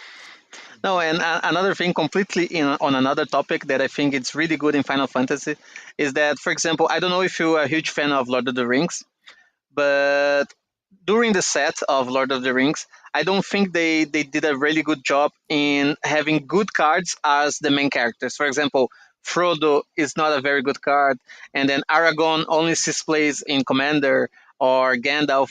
But now, for example, we have the main evil character in Final Fantasy as Sephiroth. It's already seen play everywhere. And we have another good character in Vivi, which is already seen play in Standard, in Pioneer, in Modern. So I think they really hit the head on the nail with this one. I have a feeling part of that might be it was the first big. Okay, they'd already done the D&D set, but I think it was like the first big external IP set they were doing. They were clearly trying to be a bit more cautious at the time. It was only available in Modern. There were a few cards pushed for Modern, and at least one card that was pushed for Modern was absolutely busted and got banned in the One Ring. Yeah. Which, I mean, if there's any card in Lord of the Rings that you want to be the most busted card in the set, having it be the One Ring, I think is okay. That's quite it's on brand. Yeah. It's the card everyone wants because it's the ring everyone wants, right? So there's that. But I think they have been a little bit less. I wouldn't say less safe, but they've been more willing to push things to a reasonable power level for the format, for Standard. I mean, they've brought back Dark Confidant, right? That is a card I never thought we'd see in Standard again, right? I mean, I wasn't playing when it was in Standard last time, but I'm happy for Pioneer players as well. And every set we get a little bit closer to Pioneer being like almost modern, like fetch landless modern. Like we kind of get back to the golden era of what a lot of people viewed as the golden era modern, where Jund was Exactly, reigning exactly. supreme, where Supreme Verdict was a great card, not just an average card, where maybe Sphinx's Rev was playable, although Sphinx's Rev will never be playable in Pioneer. Sorry, I wish it was. I kind of wish we'd get it back in standard. Wizards seem to be really reluctant with giving us a good card advantage in the standard. No, but In that way, think about that. We already have Totsis, we already have Feather Push, we already have Lilian of the Veil. Now we have Dark Confidant. The black core that we had in the old days of, in the golden age, let's say, of modern, we have in Pioneer right now, you know. Of yes, course, the times are different and the power level of those cards are different compared to before. But I think it's a good, let's say, comparison from what we have in the past, you know.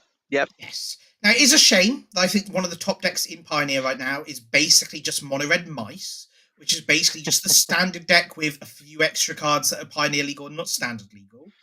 And that just shows you kind of the power level of mice, right? Like I remember seeing those cards going, they're fine. I didn't expect them to be this good.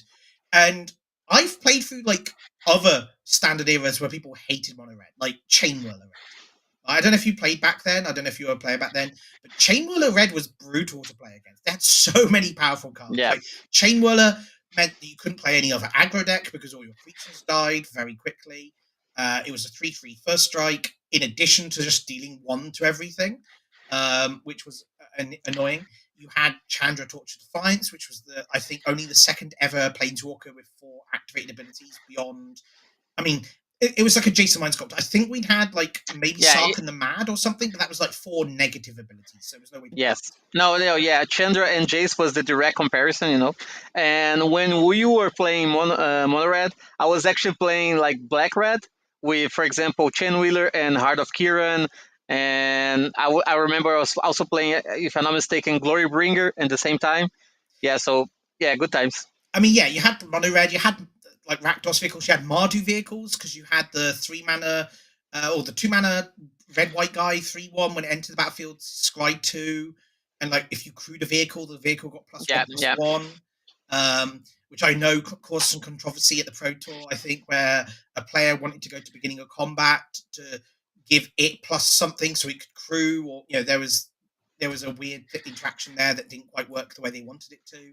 No, yeah, Um, I think we actually remember in Hazoret, isn't it? Is that I think it was a semifinal of a Pro Tour when I don't remember the name of the player that did that, but it was against Paulo Vitor da Rosa, and he had the win in play, but he has to cast the cards in his hands to be able to attack with Hazoret, but he went to the attack phase, and the cards were sorcery speed, not instant speed, so he couldn't attack, and then he lost the game that way. So yeah, you have to pay attention when you have to play with these cards with restrictions, you know. So you have to have X number of cards in hand, or any player has to be at X life or something like that. So yeah. Yeah, that was one situation, but it was to do the situation I was talking about was to do with shortcutting. So the guy said go to combat, and back then I know they've changed it a little bit more now, but back then go to combat didn't mean go to the beginning of combat step. It meant go to declare attackers. Okay, okay, So okay. for whatever reason, that was the accepted shortcut. Go to combat meant go to declare attackers, and what he wanted to do was, I think, he wanted to crew a vehicle with something he'd given more power to. I couldn't quite remember the interaction. There was an interaction where he wanted to get something to crew a vehicle, and it was too late to crew the vehicle and give it a bonus and whatnot at that point. I And understand. Yeah. so there was a weird interaction there, and I think part of that was the language barrier. The player didn't natively speak English, so there were interactions there. But I think they have changed that shortcut more recently, or it's become more well known, I think, because of that, for people to clarify, I am going to beginning of combat. This is the step I want to enter because I want to do this. No, and I mean, Magic is an international game, you know, but not everyone is, let's say, obliged to know English very well. So I think it's normal for these things to happen, and I think the rules to be adapted in the way that facilitate this for the players, this is a very good thing, you know. Yeah, and I mean, it wasn't even instinctive to English players, like regular English speakers. Like a lot of players I knew were a bit confused by that. It's like, wait, go to beginning of combat doesn't mean go to beginning of combat. It means go to declare attackers. So yeah, well, if you've got beginning of combat triggers, you go to those. You have to acknowledge those triggers because I think it was also possible, like you could go to combat, and the opponent could go, you missed your trigger. You didn't go. I'm going to beginning of combat with Rabble Master, make a 1/1, and it was like, well, come on, you can't like. How else do I go to combat to get that trigger? I'm gonna go to combat, get the trigger, and say, well, no, you have to sell, So there were interesting times, and I'm glad Magic has, I think, changed and evolved a little bit. Yes. For that. There are some changes I don't like. I don't like the fact that like you could miss things like pact triggers, and then it's on your opponent to remind you in your turn. And rather than just immediately lose because you didn't pay for pact, you're asked, do you want to put the pact trigger on the stack? Obviously, your opponent will put it on the stack to make you pay for it. But if you've played if you couldn't pay for it, and then you played a land at some point in your turn, now you can pay for it. There are some of those issues which, as your opponent, your incentive to remind them in their upkeep. You've got a pact trigger, by the way. So I guess it keeps you both honest a little bit. No, But and I mean, I have to be honest here. I'm not like a much of a knower of the rules of the game. I play the game, but I leave to the judges to know exactly each rule interaction. But it's good for you to know exactly how the cards interact. yeah. So of course you need to know about your deck, but knowing everything that happens in the meta game, so how can you interact with the other decks? That's very important because it's not like, let's say, I think it's actually often that someone plays some cards that interact in a way that is not completely logical, and that you have to know exactly how that works. For example, the most recent one is Blood Moon effects with the saga. That Yeah. before, like 2 or 3 weeks ago, the saga would see no counters, and then it would be sacrificed. And now actually it stays in play. It is a mountain and has all the abilities that it gained before. So, for example, if you're already in the chapter that you can make constructs, it is a mountain that can make constructs. But So that's these kind of interaction that are things that you need to be paying attention. But I do like how Wizards. I think one of the Wizards people like came out on social media and said, "Oh, it's to make it more intuitive." It's like, well, how is it intuitive? It keeps the artifact construct ability, right? Because Blood Moon says you lose all ability, you become a mountain. You are a mountain, right? So I don't understand how it's unintuitive for sagas to die, but it's intuitive for them to keep abilities they've gained. Like, cause it should just be like, dress down, lose all abilities, right? Well, actually, no, you keep. I mean, that works differently. Dress down says you lose abilities. The other one says you become a mountain. So there's a little bit different there, and it's all layers and stuff. Yeah. But I do appreciate why they've made the change. At least for standard, we have Final Showdown. And having the ability to go one in a white, destroy all saga creatures is not a good idea in a set where you want to start. But again, how many of the saga creatures are actually going to be standard playable? I don't know. Like Barmut, maybe. But that's quite expensive unless you I get actually colors. the one, the summon Fanger, the ramp spell in green. The 3 mana 3/2 enters, gets a land, and then in the last chapter you can draw a card if you have the most powerful creature in the play or tied to. I think it's actually a good standard card if we have something in the ramp side of it. So, for example, Yeah, this is a card that can see play in standard, and it is a saga. But I think this applies more for the older formats. So I don't think, for example, a saga like this can break into modern, for example. no. And the thing is, dress down modern, yeah, it can't kill saga creatures. I don't expect many of the saga creatures would see play modern. Again, Bahamut is the only one I'd expect to, and that's just because Tron plays any colorless card it can play, basically, that can do things. Less so now. A lot of the Eldrazi have taken over that format. Um, and But I think Bahamut might see play. There's my personal prediction has been that we are going to see a colorless sub theme in Edge of Eternity. That's why we've got wastes in Final Fantasy. For whatever reason, they don't want to put the wastes in that set. Maybe it's not a colorless theme for draft, but a colorless theme for constructed. Hmm. And so you're not going to want waste in that format, and whatever reason, but they just felt they could put the waste on the bonus sheet or in the regular sheet for this set, which is fine. Cool Final Fantasy wastes. Maybe they just wanted those arts. I can accept that. We've already seen from Pro Tour Vegas, we saw the Tezzeret, colorless Tezzeret, which is Yes, yes, yes, yes. wild for me. And I don't know if you know any of the story from Edge of Eternity. I've not read any of the actual stories, but I've just been like reading blurbs and kind of spoilers from the story. Um, I so haven't, but I already seen people say it's busted in vintage because you can tutor Black Lotus or any of the mocks, So it's a card that, for example, you see for standard, you start to imagine where this is going to be played, but it actually already has a good impact in older formats. in standard, it'll be a bit trickier. There's not a lot of good one mana artifacts you want in standard. It's more going to be things like Graveyard Hate or interaction like that. So maybe if you've got like a toolbox artifact deck where you bring it in, you have it in your main deck where it's mostly there for untapping artifacts and putting art counters on artifact creatures, so growing your Yeah, board. I There's a agree. lot of affinity stuff in standard right now, right? We've got the affinity flyer from Aether Drift. We've got the affinity draw spell from Aether Drift. Final Fantasy has an affinity flyer.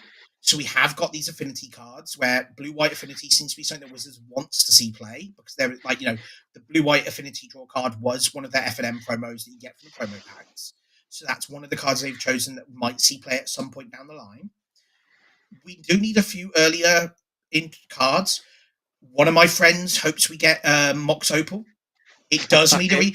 Wizards have said multiple times in the past that when they unban cards for formats that are harder to get, they haven't been printed in a while, like Jace the Mind Sculptor, they want to reprint it. Jace the Mind Sculptor, they said deliberately that they go, we are going to unban it internally at some point down the line, but before we do, we want it reprinted so people don't like have their decks become unplayable. Like you can't get the card, right?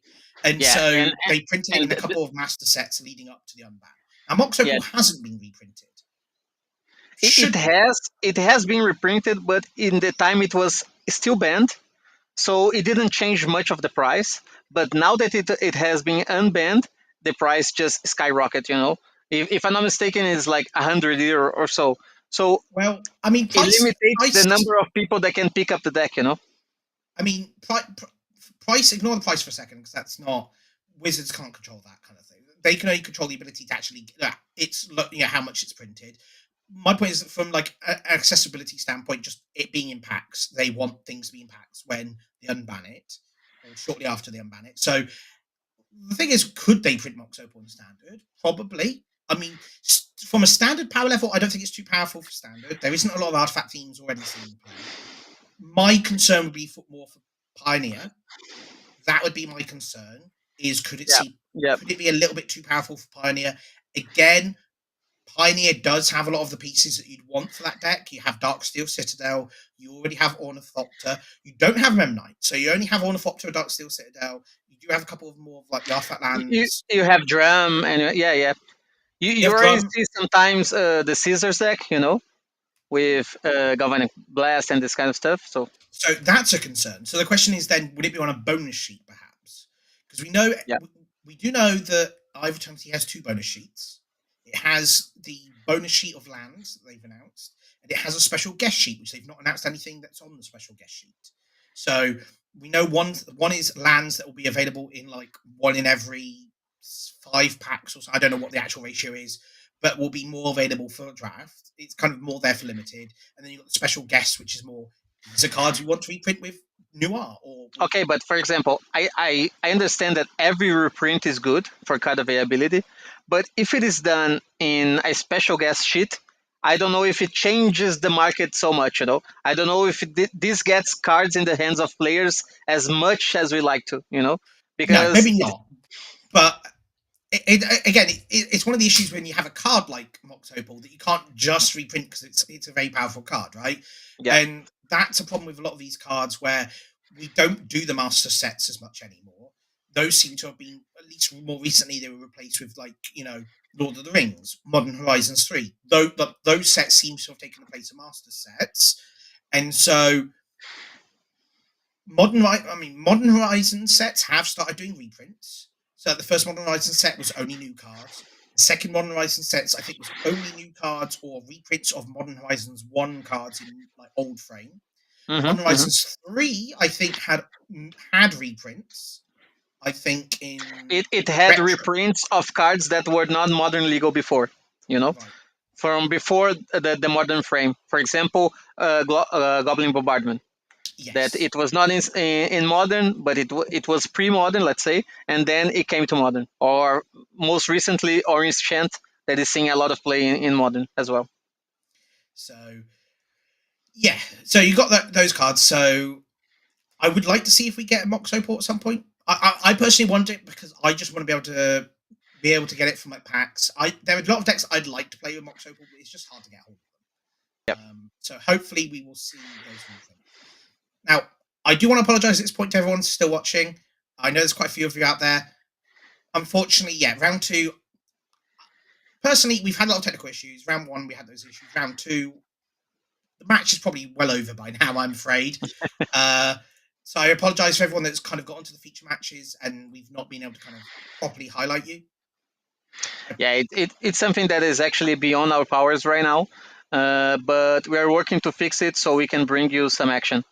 Yeah, there is work going on behind the scenes to try and get these kind of fixed. So round three, I hope, will be a bit more up to, we will be able to actually do proper commentary or whatever. But hopefully we've not been boring you with our discussion of other formats a little bit. It's harder to discuss limited when you're not actually watching limited, and it's a little bit easier to kind of discuss that while play's going on because we get to see the cards going, right? And it's all about kind of what cards you open. So we get to see these cool interactions and stuff where it's hard to go. I mean, I don't know about you Vizos, but I struggle to imagine the interactions because a lot of the times it just sounds like Magical Christmas Land. No, and it's like limited is very difficult to judge because a card just makes sense in an environment, in a situation, you know. So, for example, we see a card that in set X is very bad, but in another set, the same card is very good because it has synergies and it works well together with the other cards. So, for example, uh, let's say a 4 mana 4/4 in set X that has a lot of 3 mana damage, it might be super good. But in another set that has a lot of 4 mana damage, it's not so good, so it's not so played, and it's the same card. So that's why we need like context to evaluate the cards, and seeing the games is much better for us to do that. Yeah, very. I agree, and I mean that's one of the things you like about limited, right? Is that you can take, you can reprint, you can take cards, and that's one of the reasons. Like with core sets, and okay, we have foundations now for 5 years. That's the same format for 5 years. But like back when you had core sets as like a yearly thing, because it was always like, I mean, it was a largely reprint set. It wasn't there was no new cards, but obviously originally at one point core sets were just reprint. And then in more recent years, when I started playing, they started doing like new cards in the set, and maybe the whole set was new cards, or the old set. It was a way to do mostly new cards, but old school reprints they didn't think fit in a other set. Like a little bit easier now when they're not doing blocks, but like if your next set was 3 sets of Theros, back when they did blocks, you couldn't print random artifact creatures in standard because there was nowhere to put them. Core set Yeah, was yeah, a yeah. place you could put them. Now, artifact creatures, again, maybe a bit too complex for what they wanted to do in core sets at the time. They didn't like doing cards that were more than one type. Yeah, actually, core sets were the place to have like basic magic, you know, like simple keywords like trample and first strike and flying, and you leave the let's say complicated stuff for the real sets. So you have, for example, morph or some other abilities that you only see in that plane, you know. So Yes. that's why we had this kind of sets. And I'm quite glad that Foundations kind of went, no, players can handle a little bit more complexity. So like Foundations is like, here's good cards. Like I remember when they started doing the preview for Foundations, like I think it was last year's GP Vegas or Pro Tour Vegas or Magicon Vegas, and they showed off Elvish Llanowar Elves, and everyone was like, Llanowar Elves instead. Like we've not had Elvish Mystical Llanowar Elves for so long because Wizards said they were worried about like the turn 1 into turn 3. The 1 mana into 3 mana issue where it meant 2 drops never saw play. Now, as it turns out, no one is playing Llanowar Elves at all. Exactly, and, And and actually, it was something that we saw a lot in the past, and then we had a long time without one mana accelerators, and now we have it, and we don't see it being played. You know, we saw some in the Golgari builds, you know, where you had, for example, Lenor Elves, and then Lilianas and Glissas, and some builds was to, they was to play the annex, the demon enchantment, but that's the only deck that was seeing that, and it was not even a tier one deck in the meta game, let's say. No. So it's actually funny to see that such a powerful card as Llanowar Elves, it's not seeing play or doesn't find the right home for it in the meta game.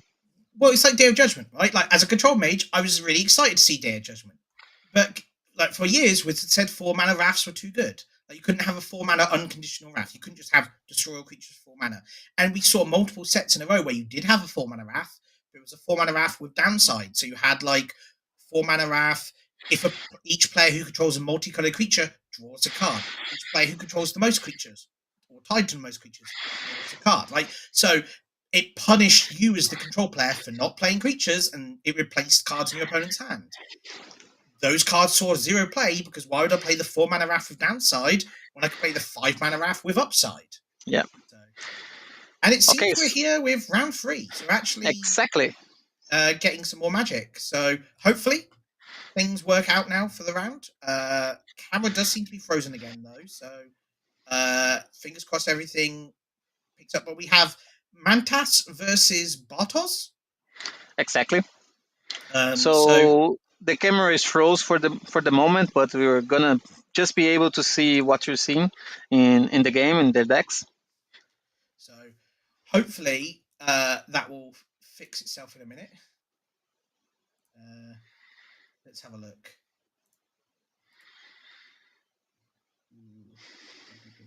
Just trying to have a look, see if we can get any info what they're playing, but yeah, it's not currently available. So just remembering that this is the Paprykarz European Destination Qualifier, so it's happening in Warsaw, in Poland. Yes, and we seem to want to come again. What we're going to do is, yeah, we haven't actually spoken much about the event for a while, so let's kind of go back. So this is what they call a qualifier event. So it is an RCQ for the Antwerp event at the end of the year, but it is also this part of this European Unity League. And so, for those who don't know, events throughout the year will give you qualifying points. As you play throughout the event, you'll earn points. If it's a local FNM level event, you'll typically earn points equal to the amount of match points you get. So like 3, 6, 9 or 12 points, which will be typical for an FNM. Then you've got regional events, which are 3 times multipliers. So if you go, if you get 15 points from the event, you go 5 wins, you'll get actually 45 points towards the leaderboard. You've got qualifiers. So these are RCQ level events typically. Like this weekend, they're 5 times qualifier points, or Grand Prix levels, which are like like the RCQs, right? So I know the European RCQs count towards this, and they're 6 times points. So if you do really well in the not RCQ, the RC, so the like RC is right, exactly. You'll earn a lot of points for that. These will then qualify you for the national in your region. So there will be an organizer probably in your country. If there isn't, reach out to Unity League, and they should be able to give you a little bit more info over who's actually running the event in your country. But whoever's running the organizer will like allow. I think it's between 40 and 120 people will qualify. Yeah, exactly. Then, I think it's around that, and just people from your country, of course. So it's really good to be able to fire the competition within your peers. Yes, and then the top performers of that will qualify for the European Magic Cup. Now, the big thing about this event is not only is it a 5 times qualifier, the overall winner today will automatically qualify for the Magic Cup. So this is a €20,000 prize pool event that's in Q1 next year in Bologna. And having been to Bologna for the first when it was Legacy that were running the RCs and stuff, I went to their first event post-COVID, their like GP level event, and that was in Bologna. And Bologna's beautiful. Bologna's a great country. It was also the best pizza I'd ever had. I've been to Bologna recently because I played in the last regional championship. And it is actually a pretty nice city. It has, of course, you are in Italy, so we have nice food, but actually nice people there. It's a good place to sightsee. Yeah, it's a nice city, and you won't miss it. You won't want to miss it. And for this actual event as well, specifically, we've got a few more prizes. So on the right-hand side here, this is actually the prizes for tomorrow's modern event.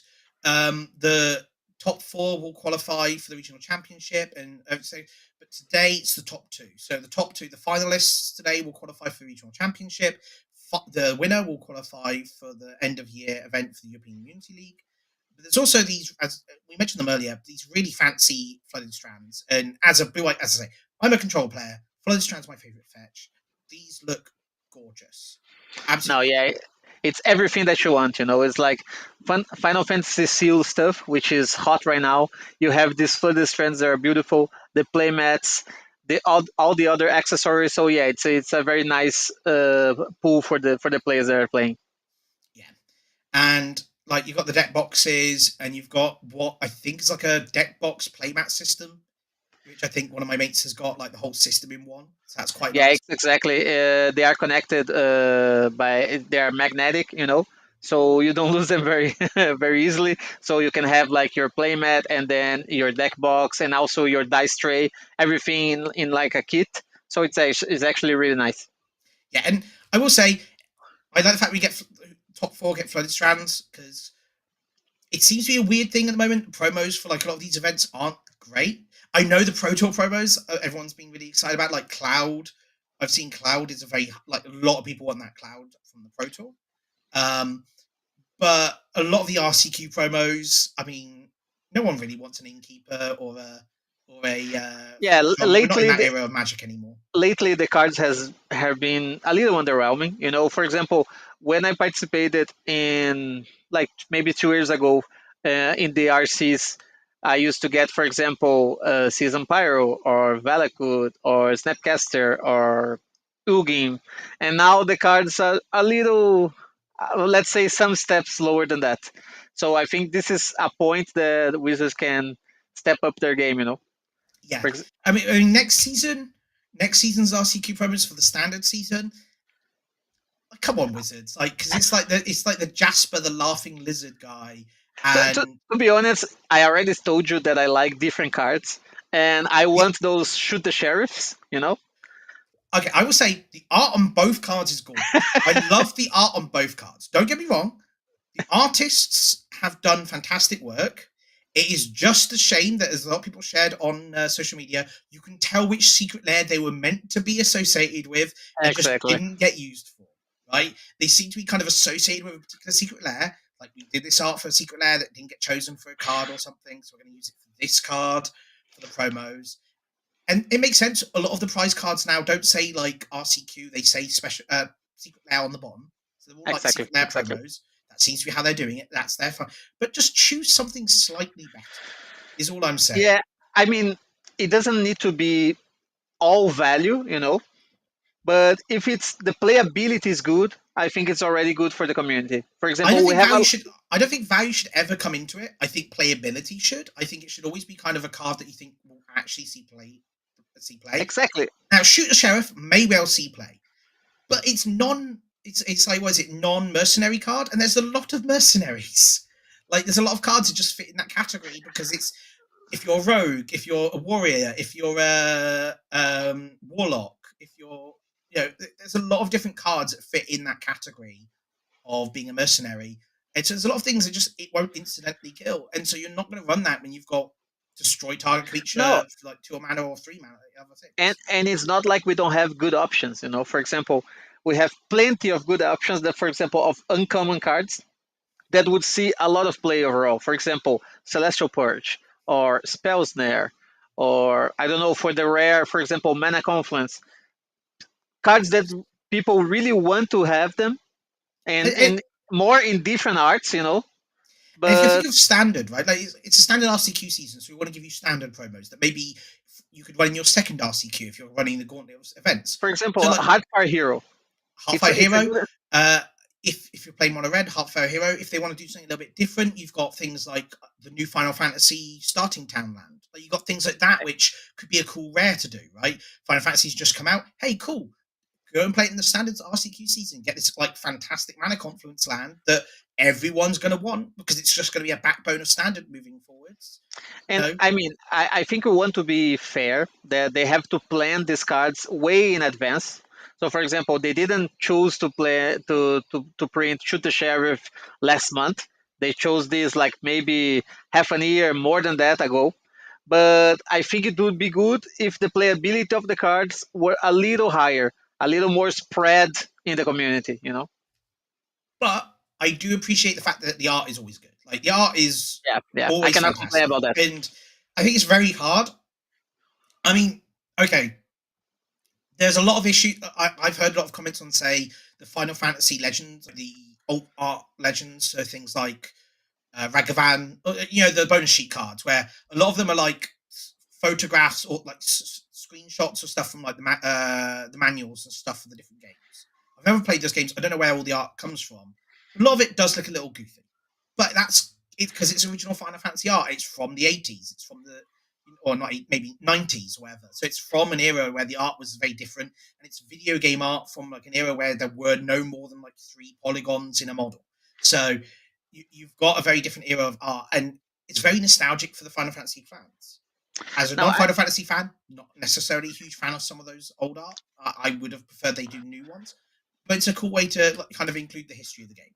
I think in this topic, people have to know that not everything is for them. You know, No. for example, I don't really like the new Ragavan art, which for me is just like a boy. It's not like a monkey pirate. But for some people that play the game, it's really good. And if they make them happy, why should I care? You know. I do So think it I not have looking art like for me. You know. I do think not looking like a monkey pirate is relevant because it just doesn't look like the creature type. But we do have the camera back, so I'm just going to put us back into the camera. Okay. So we do have it back for now. Let's hope we keep it, but we'll be ready for if it doesn't. But fingers crossed we stay here. So this, I would imagine by now is game 2. Yeah, I believe. So Yep. Hmm. we have Mantis leading off with. Oh, he's playing his cards upside down for his opponent. That's interesting. Gorgeous lands, by the way. Those are really pretty lands. I'm not sure what that creature in play is. Is that the mill return a land to your hand? No, in Manta's side of the table, I think it's the rat. You know, the dire rat, the 2/2. And I Mantis on the bottom. So Yeah, Bartol's. exactly. Yeah, and I think he just casted Resentful Revelation, which is a 2 mana. Look at the top 3 and take one, put the rest in the graveyard, and then he has a flashback for 7. Oh, interesting. Is that the rat? For some reason, it looks like a. Maybe it's just the color. It almost looks like a green card from here. But yeah, I think you are right. That's probably the rat. Oh no. Okay, so maybe then it's the wolf. Is it the wolf? Could be. Yeah, that's the wolf. That's Torgol. Yeah, Yeah, Torgol, a fine yeah, hand.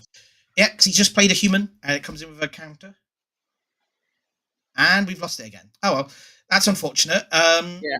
And now he just casted Utimisha, the Time Sorceress, which is the same card that we saw on the other game. You know? Yeah, Yeah, coming with a counter on that is pretty scary. Makes it a lot exactly. easier for it to safely attack as a 5/6, and then it becomes an 8/8, an eight Yeah. eight with menace that takes an extra turn. That's a scary card. Um, I don't know if we can maybe do something to fix the cameras. I We're think for sure working on that. we are working on that. We're trying to try and get the cameras working. What I think we do is if we go to a quick break because we need to kind of take a quick break here and see if we can get this what we can do to bring it back. I do apologise for everyone at home. You've had a lot more of us than maybe you'd like. We had a lot less gameplay, but hopefully we can get some round 4 and 5 gameplay. No, and then we appreciated you sticking around. We're just bambling here, talking about our preferences, but we really want to bring you the best action that we can. So let's hope that the next round we have like good coverage for us to bring you. So going to go to a quick break. There will be a timer. I'm not sure if we will stick to the full 15 minutes, but we'll just put it up there while we try and get this sorted. So back in a bit.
Hey everyone, welcome back.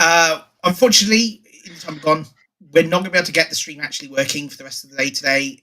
There are going to be issues where it's just connection. We're not able to get fix that for today.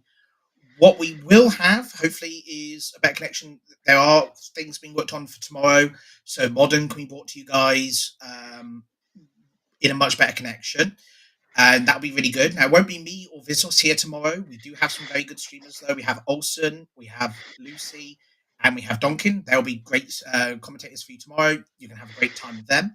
So I look forward to watching the streams myself. Next week we have Legacy. So that will be in Germany. That's also a similar event to this one. So that's a destination qualifier. I will be back for that next week, as will Lucy. I'm not entirely sure, but yeah, that will be put up on Twitter who exactly is broadcasting next week. So I'm looking forward to that. I'm looking for, I haven't seen a lot of Legacy recently, ever since like SCG kind of stuff has ended. So I'm really looking forward to watching some high level Legacy. That'll be great. Really looking forward to that. But thank you very much for having me. And Vito, is there anything you want to say before we go? Yeah, I mean, I would just like to thank everyone who sticked around. We weren't able to bring you many action, but I hope you liked little that you saw. And be in mind that this is done by players and for players. This is for the community, and we want to bring you as much action as we can. So thank you again for being with us, and I hope you're here tomorrow and next week as well. Yes, thank you. And it was lovely casting with you, Vizos. Hopefully, we get to do this again. I can say And the thank you same. very much for everyone at the European Unity League for giving both of us the opportunity to do this. This has been a lot of fun. I'm looking forward to doing it again next week. Hopefully, a little bit. We'll get a little bit more gameplay next week. But yeah, really excited for all of this. It's been a great day, and just great to see. We've not been able to cover much of it, but a great tournament series going on across Europe, and hopefully this keeps going. It just gets better and better. So, goodbye from me. Goodbye from me too. Thank you. Thank you very Have much. a nice weekend, everyone. Bye.